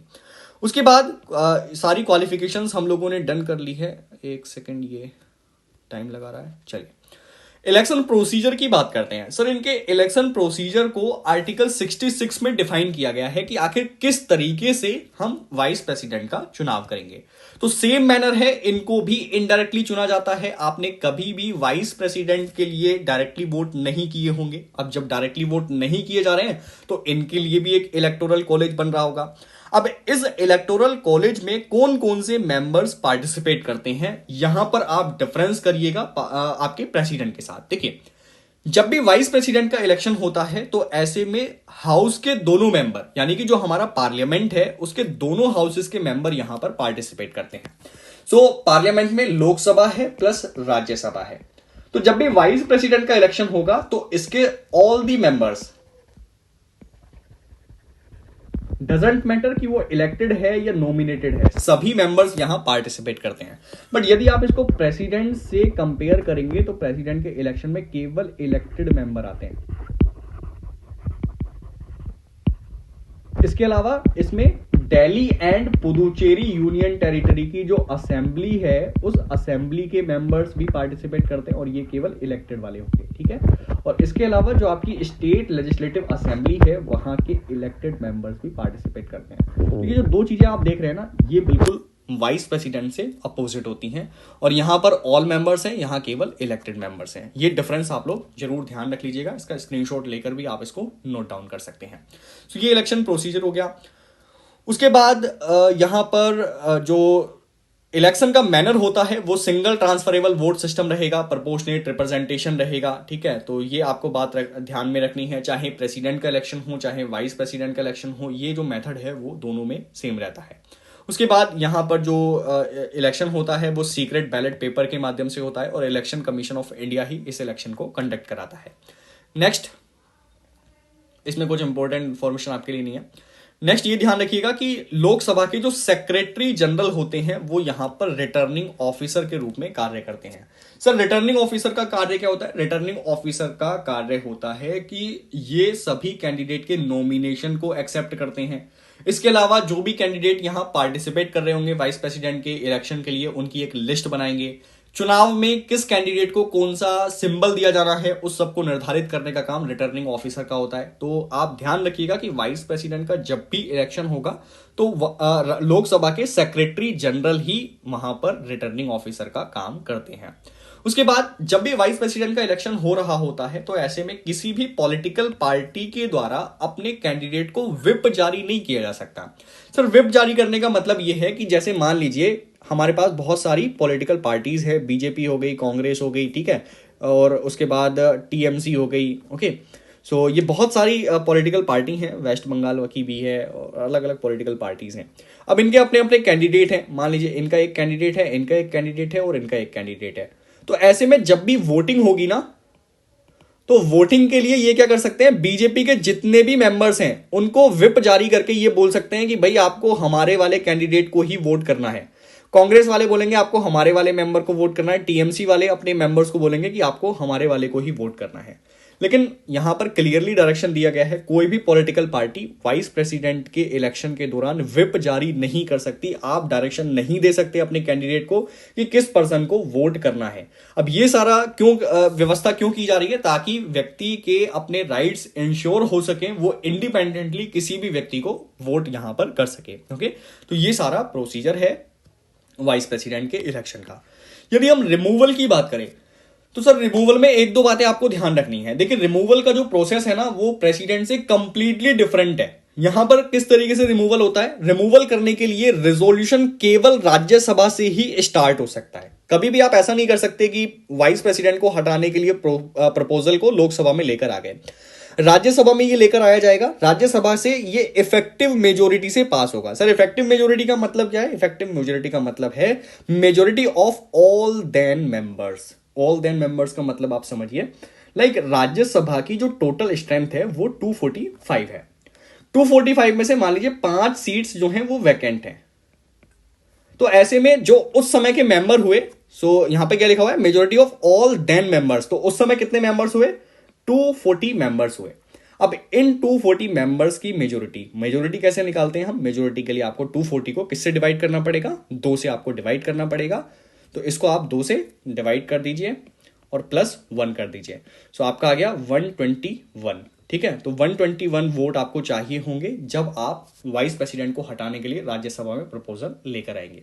इसके बाद जो प्रोसीजर है वो यहीं पर खत्म नहीं हो जाता। राज्यसभा से जब ये प्रपोजल पास हो जाता है तो आपको इसे लोकसभा में इंट्रोड्यूस करना होता है। फिर लोकसभा की सिंपल मेजोरिटी से यदि आपको अप्रूवल मिल जाता है तो ऐसे में आप वाइस प्रेसिडेंट को उनके पोस्ट से हटा सकते हैं। ठीक है, केवल सिंपल मेजोरिटी से अप्रूवल कर रहा है लोकसभा। ये 2 इंफॉर्मेशन आपको ध्यान रखनी है। Okay sorry. अब ये जो पूरा प्रोसीजर है इनके रिमूवल का, ये कहां पर मेंशन्ड है, आर्टिकल 67 क्लोज बी में इसको मेंशन किया गया है। बट एक बात और ध्यान रखिएगा, वाइस प्रेसिडेंट चूंकि रैंक में सेकंड पोस्ट है तो काफी बड़ा पोस्ट है, इसीलिए जब भी आप उनको रिमूव करेंगे तो रिमूवल के लिए 14 डेज का नोटिस आपको उन्हें देना पड़ेगा। ठीक है, तो ये आपकी इंपॉर्टेंट इंफॉर्मेशन यहां पर डन हो जाती है। उसके बाद कॉन्स्टिट्यूशन में कोई भी ग्राउंड नहीं दिया गया है कि वाइस प्रेसिडेंट को किन आधारों पर हटाया जा सकता है, किन आधारों पर नहीं हटाया जा सकता, ऐसा कोई भी प्रोविजन हमारे कॉन्स्टिट्यूशन में नहीं है। उसके बाद वाइस प्रेसिडेंट से संबंधित अगर कोई रिमूवल का विवाद है तो उसको जुडिशरी में आप लेकर नहीं जा सकते, क्योंकि आर्टिकल 122 साफ साफ मना करता है कि पार्लियामेंट्री प्रोसीडिंग को किसी भी कोर्ट में चैलेंज नहीं किया जा सकता। ओके, तो ये सारी बात हो गई वाइस प्रेसिडेंट के इलेक्शन की। Next topic is how are Rajya Sabha MPs elected. तो राज्यसभा के जो एमपीज हैं वो किस प्रकार इलेक्ट होते हैं, इस बात को आपको समझना है। तो सबसे पहली चीज, आप कंटेक्स्ट भूल जाइए, कंटेक्स्ट से कोई लेना देना नहीं है, क्योंकि राज्यसभा के एमपीज का इलेक्शन बीच बीच में होता रहता है, हर 2 साल में कहीं ना कहीं इनको इलेक्ट किया ही जाता रहता है। अब एक बात आप ध्यान रखिए बेसिक के तौर पर, हमारा जो पूरा पॉलिटिकल सिस्टम है या फिर हम कहें जो हमारा इंडियन पार्लियामेंट्री सिस्टम है वो कहां से अडॉप्ट किया गया है, वो ब्रिटेन के पार्लियामेंट्री सिस्टम से अडॉप्ट किया गया है। ठीक है, अब ब्रिटेन में एक हाउस होता है अपर हाउस, जिसको हम हाउस ऑफ लॉर्ड कहते हैं। इसी हाउस ऑफ लॉर्ड की तर्ज पर हमने अपने अपर हाउस को डिजाइन किया है, जिसको हम राज्यसभा के रूप में जानते हैं। ठीक है, तो एक तो इंपॉर्टेंट इंफॉर्मेशन होगी आपकी ये। उसके बाद ये जो हमारा हाउस है राज्यसभा, इसको चेयर कौन करता है, तो वाइस प्रेसिडेंट इसको चेयर करेंगे, जिसको हम एक्स ऑफिशियो रूप में देखते हैं। ओके, नेक्स्ट, यदि हम इस हाउस की बात करें, इसके फीचर्स की बात करें, तो ये एक परमानेंट हाउस है। सर परमानेंट हाउस का मतलब क्या होता है, परमानेंट हाउस का मतलब है आप इसको कभी भी डिसॉल्व नहीं कर सकते। ठीक है, अब आपको प्रीलिम्स में अक्सर कंफ्यूज किया जाता है कि हाउस में आपको यहां पर दे दिया जाएगा कि राज्यसभा के हाउस की जो अवधि होती है वो 6 ईयर्स होती है, जबकि लोकसभा के हाउस की अवधि 5 ईयर्स होती है। सो नॉर्मली लोकसभा की तो 5 ईयर्स होती है, बट एक्चुअल में राज्यसभा की कोई अवधि नहीं होती है। ये जो 6 ईयर्स आप देख रहे हैं ना, ये 6 ईयर्स राज्यसभा के एमपी का टेन्योर है, मतलब राज्यसभा का कोई भी एमपी 6 साल तक अपने पद पर बना रहता है। तो ये राज्यसभा का टेन्योर नहीं है, राज्यसभा की अवधि नहीं है, तो इस चीज को हमेशा अपने माइंड में फिक्स कर लीजिएगा। उसके बाद यहां पर जो राज्यसभा के मेंबर्स हैं, इसमें एक चीज और ध्यान रखनी है कि इनके मेंबर्स में से 1/3 मेंबर्स को हर 2 साल के बाद रिटायर कर दिया जाता है। ये पूरा प्रोसीजर आर्टिकल 83 क्लोज 1 में आपको देखने को मिल जाता है। ओके, और जो ये वैकेंसीज होती हैं, लाइक हर 2 साल में जो वैकेंसीज होंगी, इन वैकेंसीज को फिल करने के लिए आप क्या करते हैं, आप बाइएनल इलेक्शन करते हैं, मतलब यहां पर बीच बीच में इलेक्शन किए जाते रहते हैं। ओके, तो ये हो गया कुछ बेसिक सा इंफॉर्मेशन राज्यसभा के बारे में। उसके बाद राज्यसभा में कुछ नॉमिनेटेड मेंबर भी होते हैं, और नॉमिनेटेड मेंबर के लिए हमने एक बात एंटी डिफेक्शन लॉ में भी पढ़ी थी कि यदि ये 6 मंथ के अंदर किसी पॉलिटिकल पार्टी को ज्वाइन करना चाहते हैं तो ये ऐसा कर सकते हैं। अदरवाइज अगर 6 महीने के बाद ये किसी पॉलिटिकल पार्टी में शामिल होंगे तो इनके ऊपर एंटी डिफेक्शन लॉ लग जाएगा और इनको डिस्क्वालीफाई कर दिया जाएगा। ठीक है, तो ये इनका एक जो है इंपॉर्टेंट पॉइंट हो गया। उसके बाद कॉम्पोजिशन की बात करें तो अभी प्रेजेंट टाइम में राज्यसभा की जो टोटल स्ट्रेंथ है वो 245 है, जिसमें 12 मेंबर्स को प्रेसिडेंट के द्वारा नॉमिनेट किया जाता है और बाकी की जो 233 मेंबर्स हैं ये राज्यों और यूनियन टेरिटरी से चुनकर आते हैं। ठीक है, तो ये एक इंपॉर्टेंट इंफॉर्मेशन आपको ध्यान में रखनी है। अब यूनियन टेरिटरी में किस किस का रिप्रेजेंटेशन है, दिल्ली और पुदुचेरी का रिप्रेजेंटेशन यहां पर है।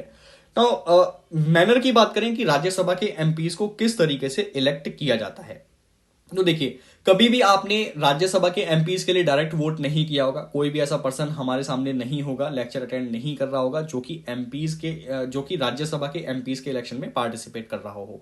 ओके, तो ऐसे में यहां पार्टिसिपेट करता कौन है, तो पार्टिसिपेट किया जाता है,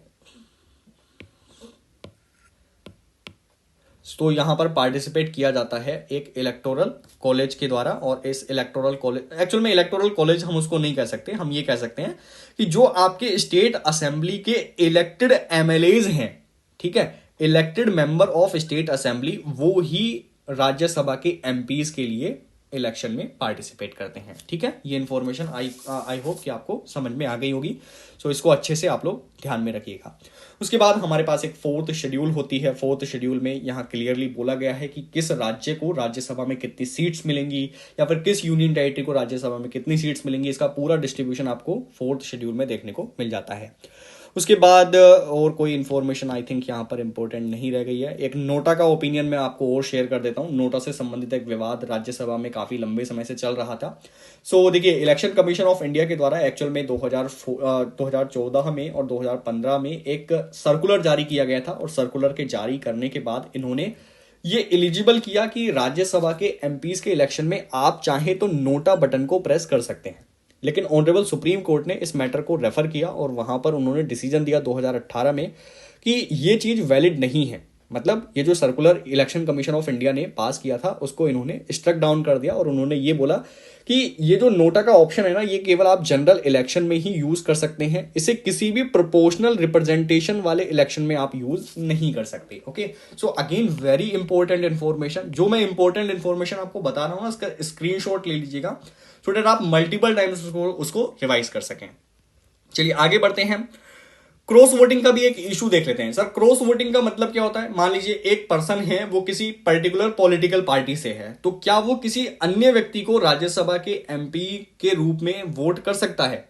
सो यहां क्रॉस वोटिंग का मैटर आ गया। तो यहां ये बोला गया ऑनरेबल सुप्रीम कोर्ट के द्वारा कि कोई भी कैंडिडेट क्रॉस वोटिंग के लिए एलिजिबल होता है, और यदि वो क्रॉस वोटिंग करेगा तो उसको किसी भी मैनर में डिस्क्वालीफाई नहीं किया जाएगा।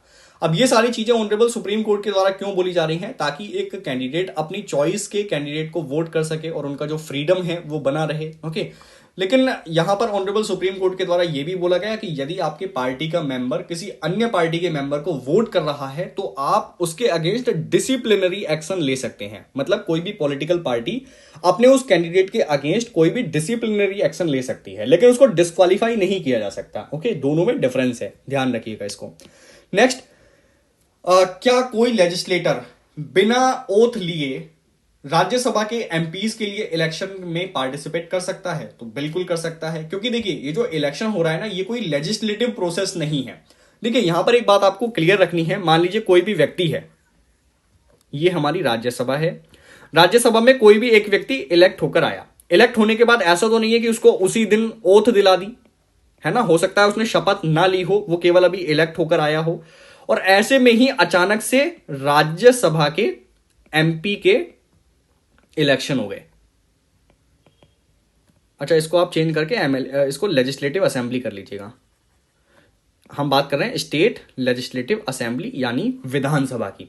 तो विधानसभा में ये जो नया मेंबर चुनकर आया है, इसको एकदम तो शपथ नहीं दिला दी जाएगी, और ऐसे में ही अचानक से राज्यसभा के एमपी के इलेक्शन आ गए। तो मैटर ये है, क्या इस व्यक्ति को वोट करने की परमिशन मिलेगी बिना शपथ के? तो बिल्कुल परमिशन मिलेगी, क्योंकि देखिए वोटिंग करना कोई लेजिस्लेटिव प्रोसेस तो नहीं है ना, ये कोई कानून बनाने का काम तो नहीं कर रहा है। जब इसको कानून बनाने का काम करना होगा, लेजिस्लेटिव फंक्शन करने होंगे, तो उसको ओथ लेनी जरूरी होगी। बट इलेक्शन चूंकि लेजिस्लेटिव फंक्शन में नहीं आता है, इसलिए यदि एमपीज के इलेक्शन आते हैं राज्यसभा के लिए तो ये उसमें पार्टिसिपेट कर सकता है बिना शपथ लिए। ये ऑनरेबल सुप्रीम कोर्ट का डिसीजन है। ओके, तो ये टॉपिक आपका यहां पर फिनिश हो जाता है।